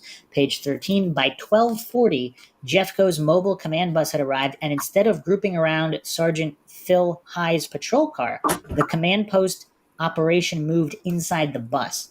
In addition to Jeffco's incident commander, Lieutenant Dave Walcher, who was often joined by Under Sheriff Dunaway and sometimes by Sheriff Stone, command-level representatives included Captain Robert Armstrong from Arapahoe, Division Chief Jerry Whitman from the Denver Police, Major John Wise from the Colorado State Patrol, Commander Bob Brandt from the Littleton Police, and either Chief Pessimir or Division Chief Chutch Burdick representing Littleton Fire. According to Sheriff Stone, Jeffco established Incident Command using the same basic management model that the Jeffco representatives had studied and trained on during the 4-day FEMA workshop a year and a half earlier. My position in this thing was almost like a symphony director, Stone says. You're watching every one of those things going on, but you have to make sure every instrument's playing properly. With Walcher handling incident command, Stone says Dunaway took charge of operations while he himself was trying to do all the support stuff, get the investigation going, get the county involved, the media, and all these other support things that you have to do. Page 13, everybody asked questions like, who's actually in charge, recalls one command level officer. Well, quite frankly, I couldn't tell you. If I had to guess from being around the command post, I would say it was a combination of Jerry Whitman, Robert Armstrong, John Dunaway, and Walcher. Those would be the key four. Page 13, in addition, some responders say Dunaway and Stone didn't give Walcher the support he needed. Page 14, Dunaway, however, spent a lot of time outside the command post talking with school administrators, law enforcement, and county officials, and others who had come to the vehicle. And although Dunaway was in charge of operations for the incident, neither he nor anyone else appeared to have assumed full responsibility for assigning jobs such as traffic control, logistics, communications, and officer relief, all key pieces of incident command. Page 14, as for Sheriff Stone, one law enforcement official recalls, he looked pretty much shell-shocked. So here are some more tidbits and oddities from page 1. Witnesses were providing conflicting reports about the number of armed attackers, their location in the building, and their ages. Comment, remember a few witnesses thought one of the gunmen was as old as his early 30s. Now, see, there was one student who was tall and lanky, like Klebold, and we'll get into that. So it does make sense, like possibly there could have been some misidentification going on in the scrambles and the panic. But for those that clearly identified some guy in his 30s, I mean, that's damning. That's pretty damning. Okay, page 5. None of the students huddling behind patrol cars could identify Harris or Klebold as the perpetrators, nor did they know if the shooters were high school age or older. Page 2. It would be months before some investigators accepted that the carnage unleashed that day had been the work of just those two. Comment, I knew Stone was dragging his feet on this, but who were the other IOs who refused to believe the official story? Interesting. Page 3, Under Sheriff John Dunaway, a friend of Stone who had served with him in the Lakewood PD years before, had most recently served as director of the Jeffco Public School District's Risk Management Department, responsible in part for physical security in the schools. Page 4, when students and staff first heard shots at 11:19 that morning, many assumed it was part of senior prank day or that the two were filming a video. It was actually 11:15 that the shooting started, though. Okay. Page 4, due to legal proceedings related to the shootings at Columbine, many law enforcement responders declined to be interviewed for this case study. This essay was copyrighted in 2001. Page 6, several of the first Denver and Littleton police officers to arrive had children in the school. How did that play in their role to not go in? I mean, that must have been tough. Page 6, dispatch had reported a possible suspect on the football field and the possibility of hostages being held inside. Page 7, the student holed up in the kitchen with a cell phone, Depew, told the Denver police officer on the line, Lietz, that he could hear a gunman nearby with school keys and a walkie-talkie, later ascribed to custodians. Page 9, Littleton Fire Department Battalion Chief Ray Rond, shift commander, arrived at 11:34, and he soon spotted a girl sitting on the corner across the street from the school who had been shot in the ankle, probably Stephanie Munson, and took her to a private ambulance. I stayed in front of the school, set up command, and said, I need police officers for command in front of the school, Ron recalls, and nobody came. They just literally took two bodies, threw them in one rescue, basically right on top of each other. The ambulance that had sped out from behind the school pulled up, and the paramedics jumped out screaming for help. They opened up the back of the ambulance, and the blood was just running out of it, Ron says. Page 12. Almost from the moment the first SWAT team entered at about 12:06 p.m., the actual targets were gone. Comment. Interesting use of words. The suspects were not dead, they were gone. Possible reference to escaped gunmen. Page 12. Although law enforcement and the media initially seized on the trenchcoat mafia angle, students identified with this set were later found to be so loosely organized that they didn't constitute a real group, and Harris and Klebold weren't even members of that crowd. Comment, yeah, I've heard it all before. And just to clarify, there was some kind of official trenchcoat mafia, and Harris and Klebold might have not been officially part of it, but they had mutual friends in the group, so they were close friends with some of the members, not all of the members, so there were certain members that probably didn't even know them or barely knew them, so that accounts for some of the confusion. Page 13, the bomb that initially exploded in the field was inside a backpack and detonated after a road worker picked up the bag and tossed it aside. A bomb in a second backpack nearby exploded soon after, probably ignited by the fire. Comment. So there was definitely a second bomb in the second backpack left at the South Wadsworth location. This is the first I've heard that the second device also detonated. Media, page 22. By the time he got to Columbine at about 11:45, Jeffco Public Information Officer Steve Davis said there were at least 2 television crews and a radio station on scene.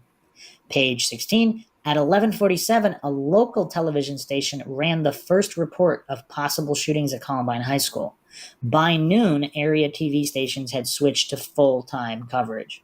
Page 18. Because of the bomb outside the west doors, the SWAT team didn't enter there, nor did it go through the open emergency exit door leading straight to the library, out of which a number of distraught students had escaped about an hour and a half earlier because there was a bomb visible there. Comment. Another bomb blocking the North Library exit door. This is the first I've heard of this.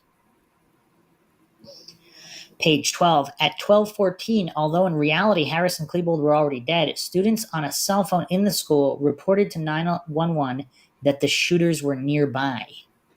Page 18. Although Harris and Klebold had been dead for more than a half hour, the command post was still receiving regular cell phone reports of gunshots and explosions from students and staff hidden throughout the school, which further complicated the search. Investigators later speculated that those hidden were actually hearing the sounds of SWAT teams breaking down doors. Page 19. By 1:15, investigators had gone to both students' houses. Page 21. Reports of earlier gunman sightings coming in at the same time as more up-to-date reports led responders to, quote, think there were 6 or more shooters in the school, end quote. Let me read that again.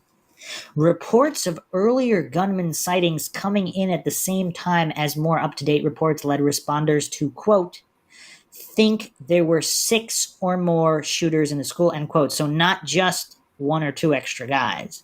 They thought there were 6 or more. Other estimates were 5 or more.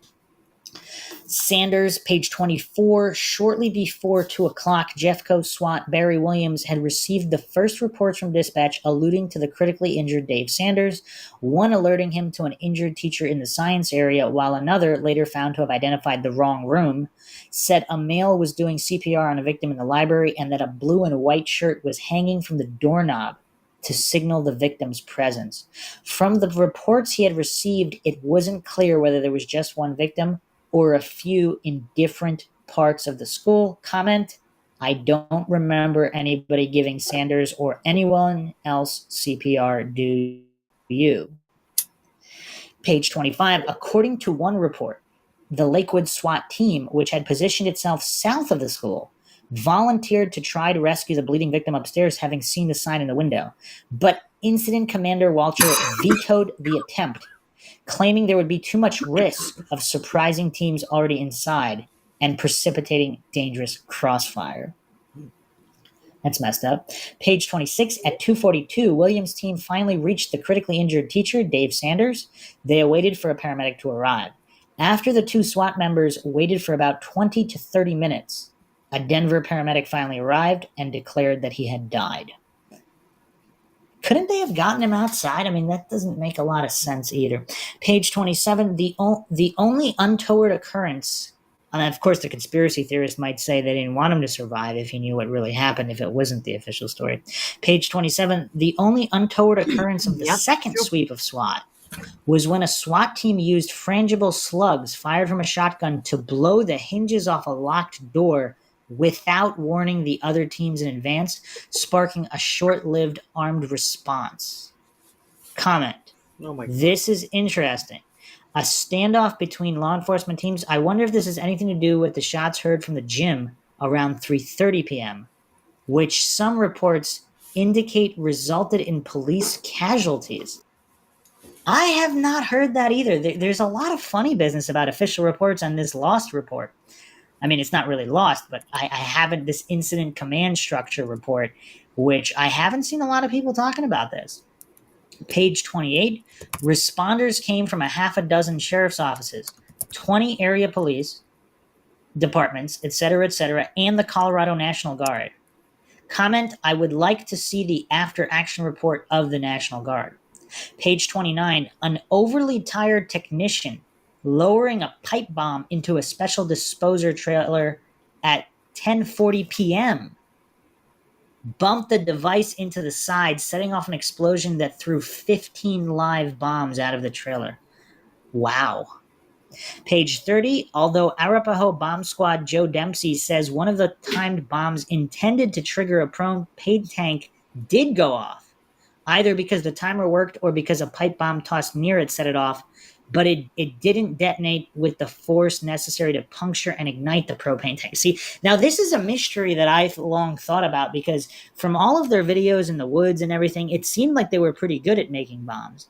So it was curious why it didn't detonate, but that seems kind of weird that they tossed the pipe bomb to detonate. Wasn't there? So the timer, what happened with the timer? Was the pipe bomb on the timer and not the propane tank? And they thought that the pipe bomb would ignite the propane tank, and then that didn't work? I mean, there's again, none of this has been adequately explained. Another response here, someone actually looked at the 11K report, which is just short for the 11,000 page report, the official Columbine report, regarding the 11,000 documents that have been released relating to the Columbine case. And someone looked through these. Well, a lot of people looked through all these.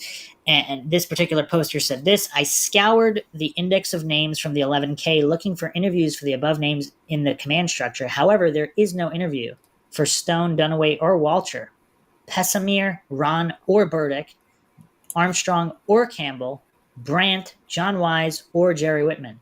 So when they tried to piece together what happened on 420, they apparently didn't bother to interview the people in charge during the incident. I mean, is there any excuse for that, unless this was all intentional? There is supposedly on page 9,144, there is an undetailed synopsis of Brandt's duties that day, but no interview. So a few more quotes here from page 2. In the immediate aftermath of the shooting, virtually all emergency response agencies involved held psychological debriefings for personnel, some beginning the night of April 20th. We were talking about details and how this is going to affect you, says Arapahoe Sheriff Patrick Sullivan. How many of the bodies did you see? Which ones did you see? Were they girls or boys? What was the situation and how is it going to affect you mentally? Comment.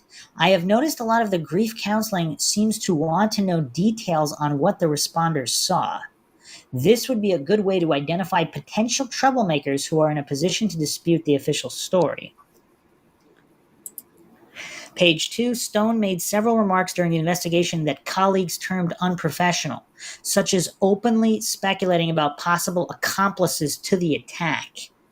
Comment, it's only unprofessional if the professionals have decided there would be only 2 attackers.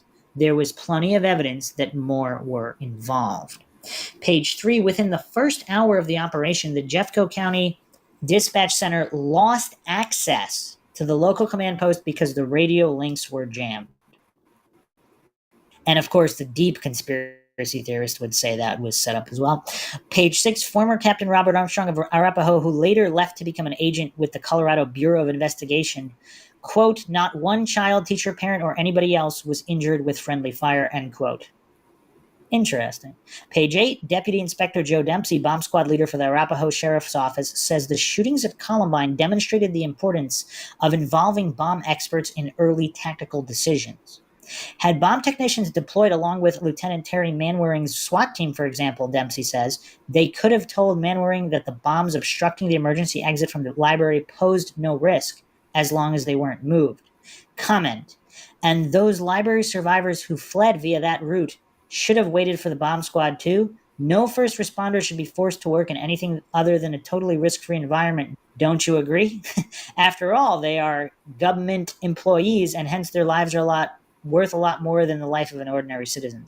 By the way, none of the students mentioned anything about a bomb anywhere along their path to safety, which raises the interesting questions of whether the bomb the cops were afraid of was the IED allegedly thrown by someone inside the library at 12:36 to 12:39, according to at least 3 cops on the scene. No wonder this part didn't make it into the final report by the Sheriff's Department.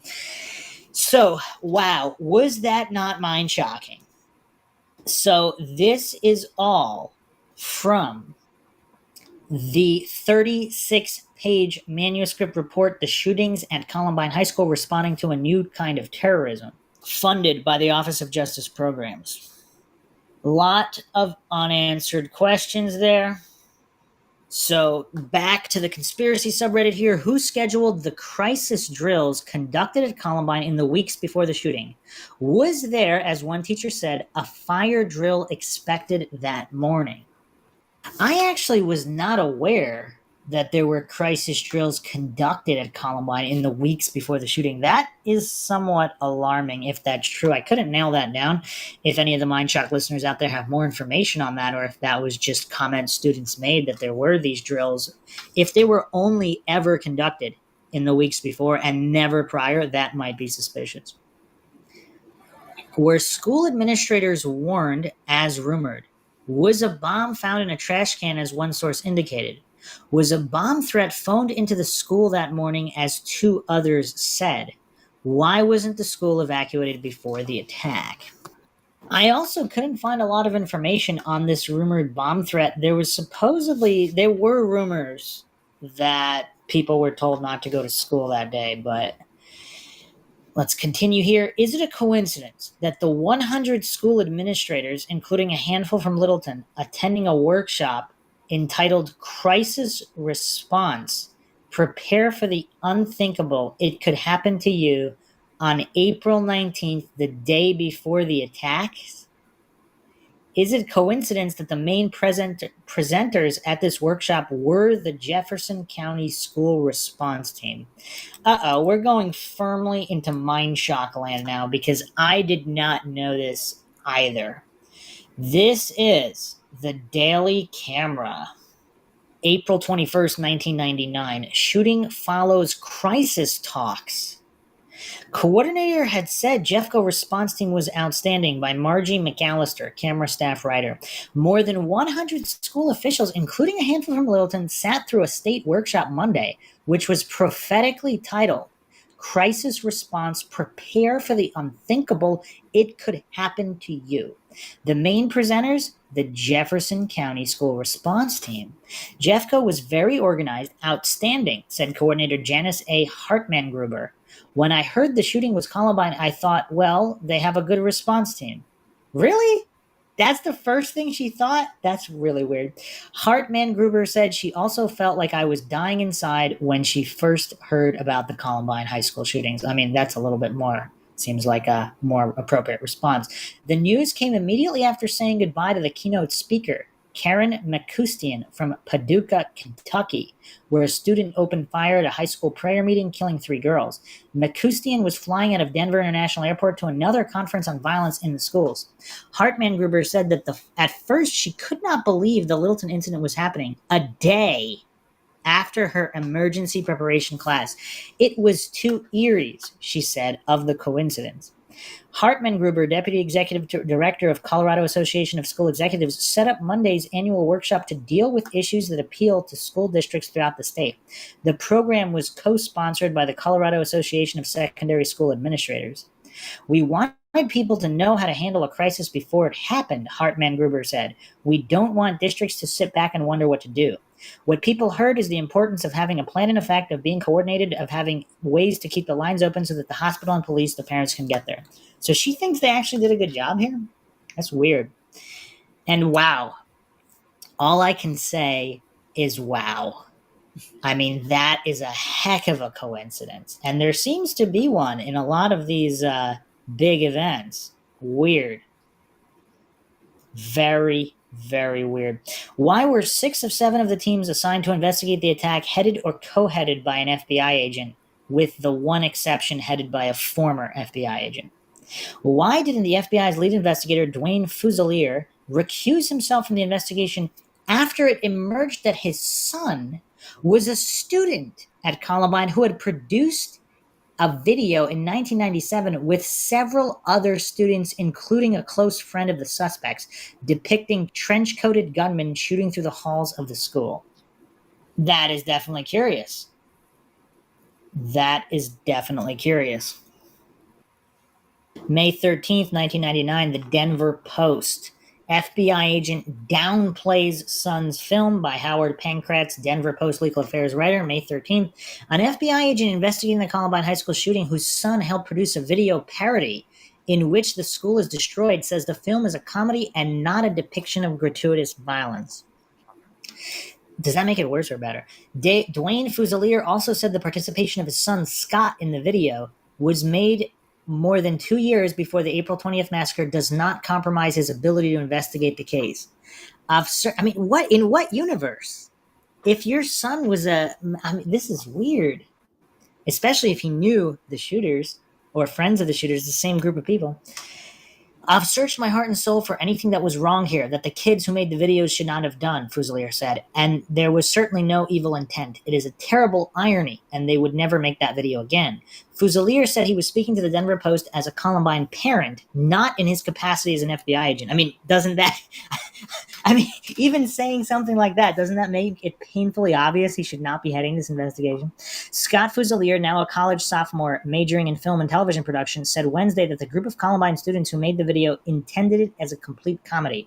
We wish everyone would understand that it was a comedy that makes fun of violence in movies and on TV, said Fusilier 19.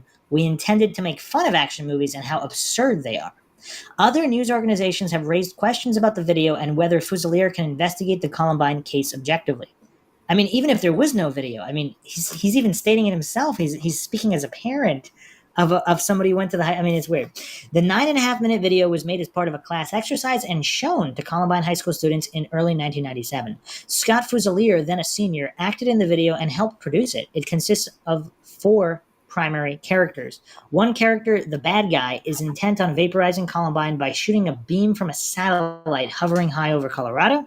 Another character, a good guy who wears a trench coat, is intent on stopping the bad guy from vaporizing the school. The third character is a fellow who mistakenly thinks the good guy stole his pen.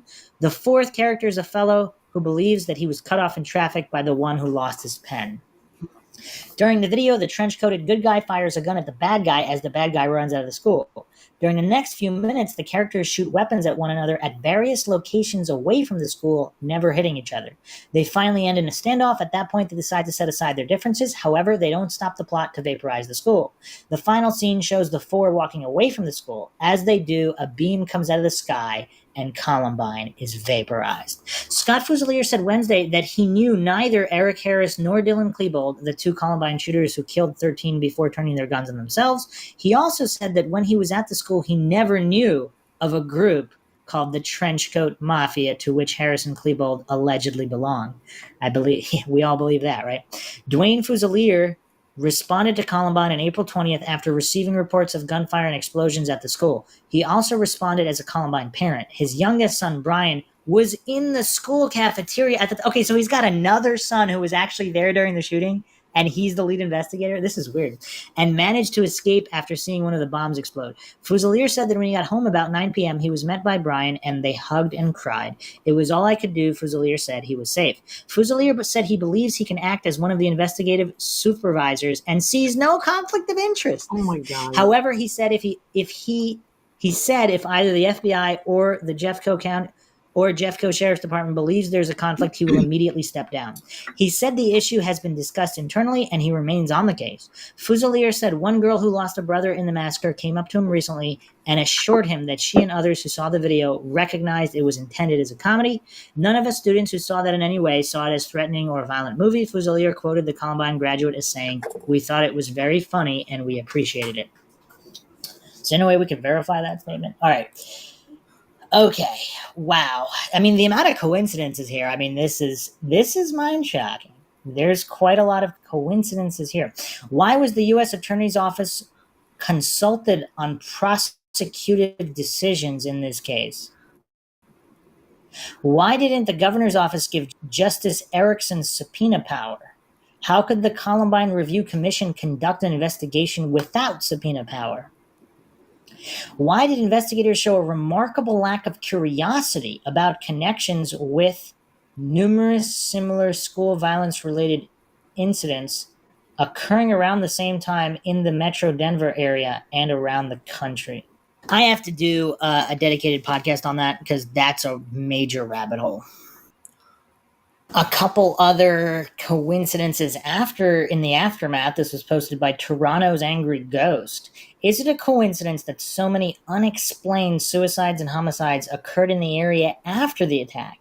Bobby Patterson, an ex-con who knew the suspects and victim Isaiah Scholes and allegedly hung himself in his home in Wheat Ridge, Colorado on April 29th, 1999. His mother said he did not want to go to jail again. This is from page 21470 from the JCSO files. Sean Brenner, student of a nearby school who committed suicide on May 6, 1999. A week after the massacre, he reportedly told a friend that he felt guilty because he had heard a rumor about an impending attack on Columbine. Page 24945. Would that be enough to commit suicide? That's weird. Dana Plato, an actress who died of an alleged prescription overdose in Oklahoma, some believe it was murder, on May 8, 1999, weeks after leaving the home of Rachel Scott, whose family had briefly taken her in. Scott was officially the first to be killed. Her diary contained cryptic statements that she suspected she would soon be killed, possibly shot. Plato's whereabouts on April 20th are unknown, but her name appears on the Master Index of Names. Corey Hager, Columbine student, was killed in a vehicle accident in North Dakota, July 10th, 1999. Hager was officially off campus when the shooting occurred, despite two witnesses placing him in the cafeteria. His interview is missing from the files. Carla Ann Hochhalter, the mother of wounded, paralyzed student Anne-Marie Hochhalter, allegedly shot herself in a gun store, October 22nd, 1999. According to the BBC, a second round was fired after she shot herself in the face. There is no explanation as to how she would have loaded the gun. She would not have been given bullets, and the store clerk unfortunately claims he had his back turned. Anne-Marie had told investigators she could identify the shooters. This is weird. So this is BBC News, October 23rd, 1999.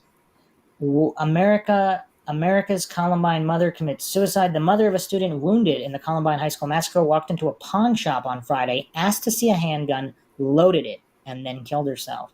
Police said Carla Hoshelter, 48, shot herself in the head with a 38 cal handgun while a shop assistant was running a background check to authorize her purchase.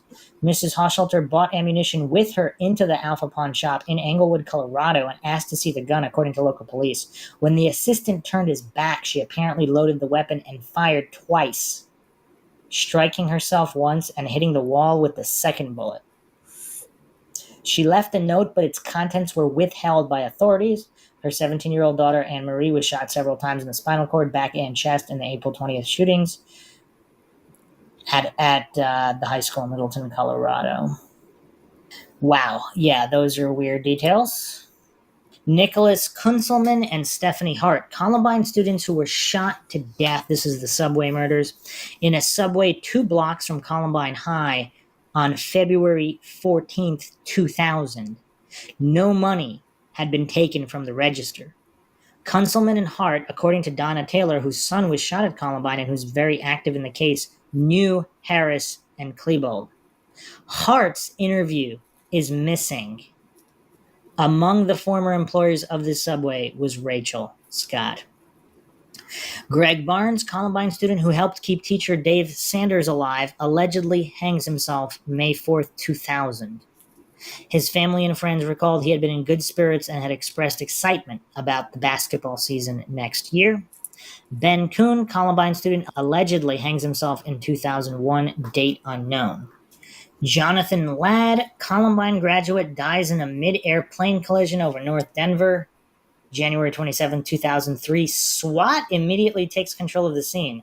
Ladd was in the school on 4/20/99 and told news about a bomb threat that morning.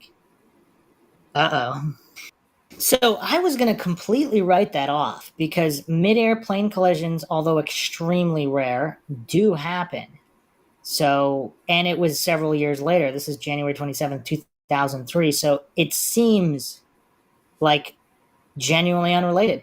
However, first issue, why would a SWAT team immediately take control of the scene?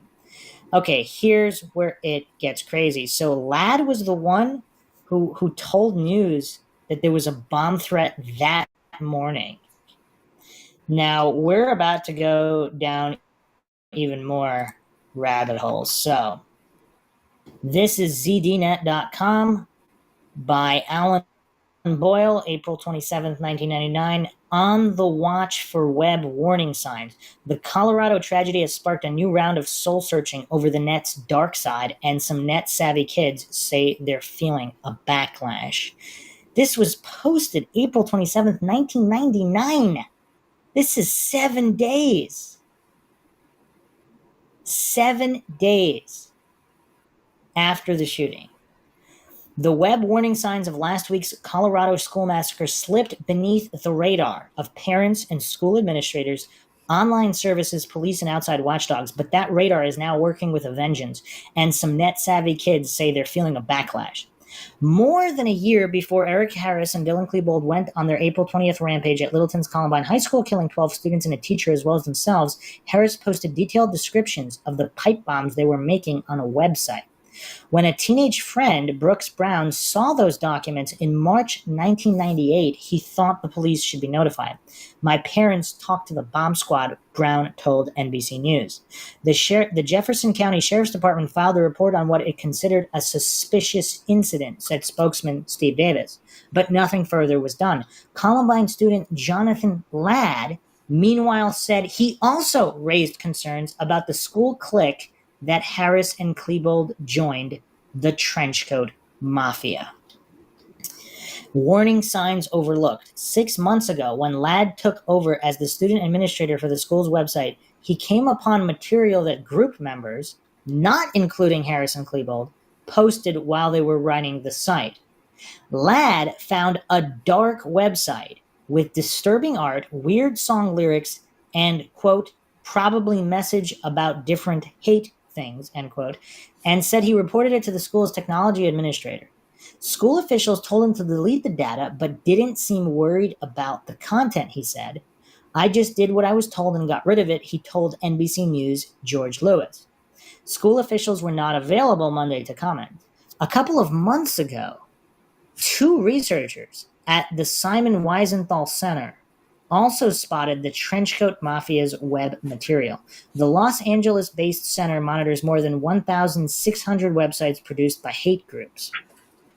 The fact that our researchers didn't choose to capture that website meant that there was nothing that explicitly or implicitly threatened anyone, said the center's associate dean, Rabbi Abraham Cooper. It was a page which they didn't really remember very much about at all, which just means it was just a couple of teenagers playing around. One of Harris's documents, posted on a website provided for America Online users, laid out homemade instructions for making pipe bombs. It even cautioned experimenters to handle gunpowder with care, since mom and dad might ask some questions. AOL's rules forbid posting bomb-making instructions, and although the service does not regularly monitor user home pages, action would have been taken if AOL were notified about such a site, said spokeswoman Kim McCreary. In the wake of the April 20th massacre, Harris's web pages and other pages that may relate to the investigation have been removed and are being analyzed by law enforcement agencies, McCreary said. And then there's just a whole bunch more general material there not having to do with Ladd. So I still can't find the exact report that Ladd... So he told News that there was a bomb threat that morning. So perhaps that was aired live on the news and then never aired again, because I don't know where people are getting information that Jonathan Ladd himself was the one who told that there was a bomb threat that particular morning. I mean, obviously there were other rumors, but I don't know if they've been nailed down. All right, moving on here. Erica Lee Lapine found dead, 24 years old, of undisclosed causes in prison on January 18, 2004. Lapine had been arrested in Appleton, Georgia in September 98 for planning to murder her mother. One of the male students she attempted to enlist in the plan was arrested along with a friend on April 19th, 1999 for planning an attack on their high school? Okay, so this is in Georgia. They both wore black trench coats and were described by police as a carbon copy of the suspects in Colorado. There were early reports, later revised, that they had been communicating with Harris and or Klebold online, or had been going to the same website. And I'll be going down that rabbit hole in another podcast. Joseph Stair, a founding member of the Trenchcoat Mafia, allegedly strangled himself with an extension cord on September 14th, 2007. Days before the long-delayed dedication of the Columbine Memorial in Clement Park. There was blood on his face and on the floor. Stair graduated in 1998. He spoke openly of a hit list and plans to blow up the school. He continued to make frequent visits to the campus to see his friends, even after being asked not to. There are witness statements that place him on campus that morning at the moment the shooting began, and a number of witnesses who heard the attackers address an accomplice named Joe. Russ Cook, Sheriff John Stone's successor at Jefferson County Sheriff in 2002, was found dead in his home November 2008. He had vowed to get to the bottom of the Columbine mess, and he was writing a book about Jefferson County politics. In 2002, before his electoral victory, he said, "I still don't know what the truth is with Columbine." Wow. And here's another response here. Several more strange deaths, not necessarily related. Brian Stone, Sheriff John Stone's son, 15, reportedly hung himself in April 1988. It's unknown whether he was a student at Columbine. Robert Mallon Craig, a graduate of Columbine and an associate of the Trenchcoat Mafia. He is alleged to have shot and killed his stepfather, a police officer, and then himself on April 29th, 1997. Ron Latin, a student at Columbine High who allegedly hung himself several months before the attack, approximately January 1999. Matthew Depew, a graduate of Columbine, allegedly electrocuted while working on power lines June 15th, 2013. Depew was locked in, may have been a witness to mysterious police actions inside the school, including possible elimination of other suspects. Depew's father was with the Denver PD and reportedly one of the first officers on the scene. According to Denver Post, June 19, 2013, the cause of Depew's death is still under investigation by the Eddy County Sheriff's Special Investigations Unit. Excel is also conducting its own investigation. The results of this investigation and why a power lines accident would be of interest to the SIU remains unknown. And Depue's witnessing of action comes from, again, we'll go to Tapatalk. This is a post by Mama for Paws, Jeremy and Brett, and the Trouble with SWAT. Wow, Star Viego. So this is from the York Daily Record, April 22nd, 1999. The class heard the sound of adult men, so they took a chance and opened the door. Quote, "Everyone put your hands on your head and run. If you don't, you will be shot," they said. And this is sophomore Jason Bear's story. He hid in the science hall with his class. So Jason led the class down the stairs and through a cafeteria. The comment here by Star Viego is, so after having to fear for their lives for the previous 2 or 3 hours, now the victims are subjected to death threats by the good guys. That's crazy that they said that. You will be shot. Wow. So here's a few issues with Matt Depue. This is from page 2825. Matthew stated a fellow student by the name of Jeremy Mullen came to the door and began pounding on it. "Help, they're after me." They decided not to open the door and let him in because they were afraid of what was going on outside. Matthew stated he didn't know if Jeremy was taken hostage and was being used as a ploy to get them to open the door. Liet's on the phone with Depue for virtually the entire time. This is page 2840. At one point, one of the suspects pretended to be Jeremy and attempt to trick his way in. Ryan Deathridge, wow, that's a heck of a name, 2807. Ryan Deathridge said someone knocked on the door where they were hiding and said to them that he needed in because he needed a place to hide. Shannon Ryan, page 4267. At one point, Ryan told me that a student named Jeremy Mullen tried to get in the room with them, but they would not open the door because they were afraid. James Stewart, 1183. Page 1183. While they were locked in the storeroom, a Jeremy Mullen knocked on the door to get in. Jeremy was with a Mike Kish, which is odd as Kish himself doesn't say he stayed behind with Mullen. Brandy Wiseman, page 4750. At about 12:20, 1 hour after they entered, they barricaded the room on the instructions of police. Jeremy Mullen came to the door at about 12:20 to 12:30 p.m.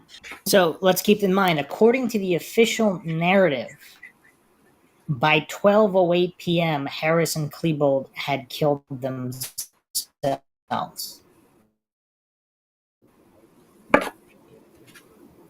So at 12:02 p.m., they went back to the library. Between 3 and 6 minutes later, they walked to the bookshelves near a table, and by 12:08 p.m., they had killed themselves. So back to the report here. This is Brandy Wiseman's testimony, 4750. At about 12:20, so this is after they're dead according to the official narrative, Jeremy Mullen came to the door between 12:20 and 12:30 p.m. He asked them to open the door and told them he was going to help them, but they did not open the door because they were afraid it might be the gunman. In a short time after Jeremy left, there were knocks at the door. She knew it was the gunman at the door. She said they could hear them reloading their shotguns and other guns in front of the door, and then began shooting at what she thought were appliances in the kitchen. She said that her watch was on and that this occurred at approximately 12:30. So this is 20 minutes after Eric and Dylan are already dead, according to the official narrative. So we, of course, have plenty more to go over. This is just the tip of the iceberg. Of course, nothing seems to add up in this case, and the Jeffcoat Sheriff's Office files have a lot of clues in them, and then there's so much that hasn't been even released yet. Whether it will or it won't, I mean, sometime in the 2020s, I believe they're set to release more records, but they probably won't release all of them, of course.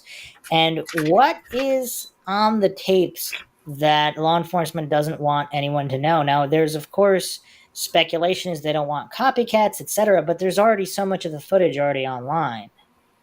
So much has already been released. What would releasing some of their private thoughts? Is that because that goes against the narrative? Is it because they had assistance? Is it some kind of MK Ultra issue? Or did they not want Eric and Dylan to be humanized in any way? about their thoughts and feelings, whatever? Or again, does it just simply run contrary to the narrative that was manufactured after the fact, that these two were just simply complete outcasts with no friends and nothing going for them, which was clearly not the case. So, hope you guys found another edition of Mindshock True Crime interesting. If you want to support the podcast, you can donate to our PayPal. Just check the link in the description. Make sure you subscribe to the channel, hit that bell for notifications, or you can just go to youtube.com/Mindshock. Like and share this podcast, Twitter, Facebook, Reddit, Patreon for the most in-depth logical analysis of cases, events, the paranormal, and anything and everything in between. Questions, comments, theories, thoughts, suggestions, rebuttals, debunkings of any kind, leave them in the comment section. This is Bruce. Great video. Catch you guys next time. Great video. Mindshock. On that note, I hope everyone has a wonderful rest of your day.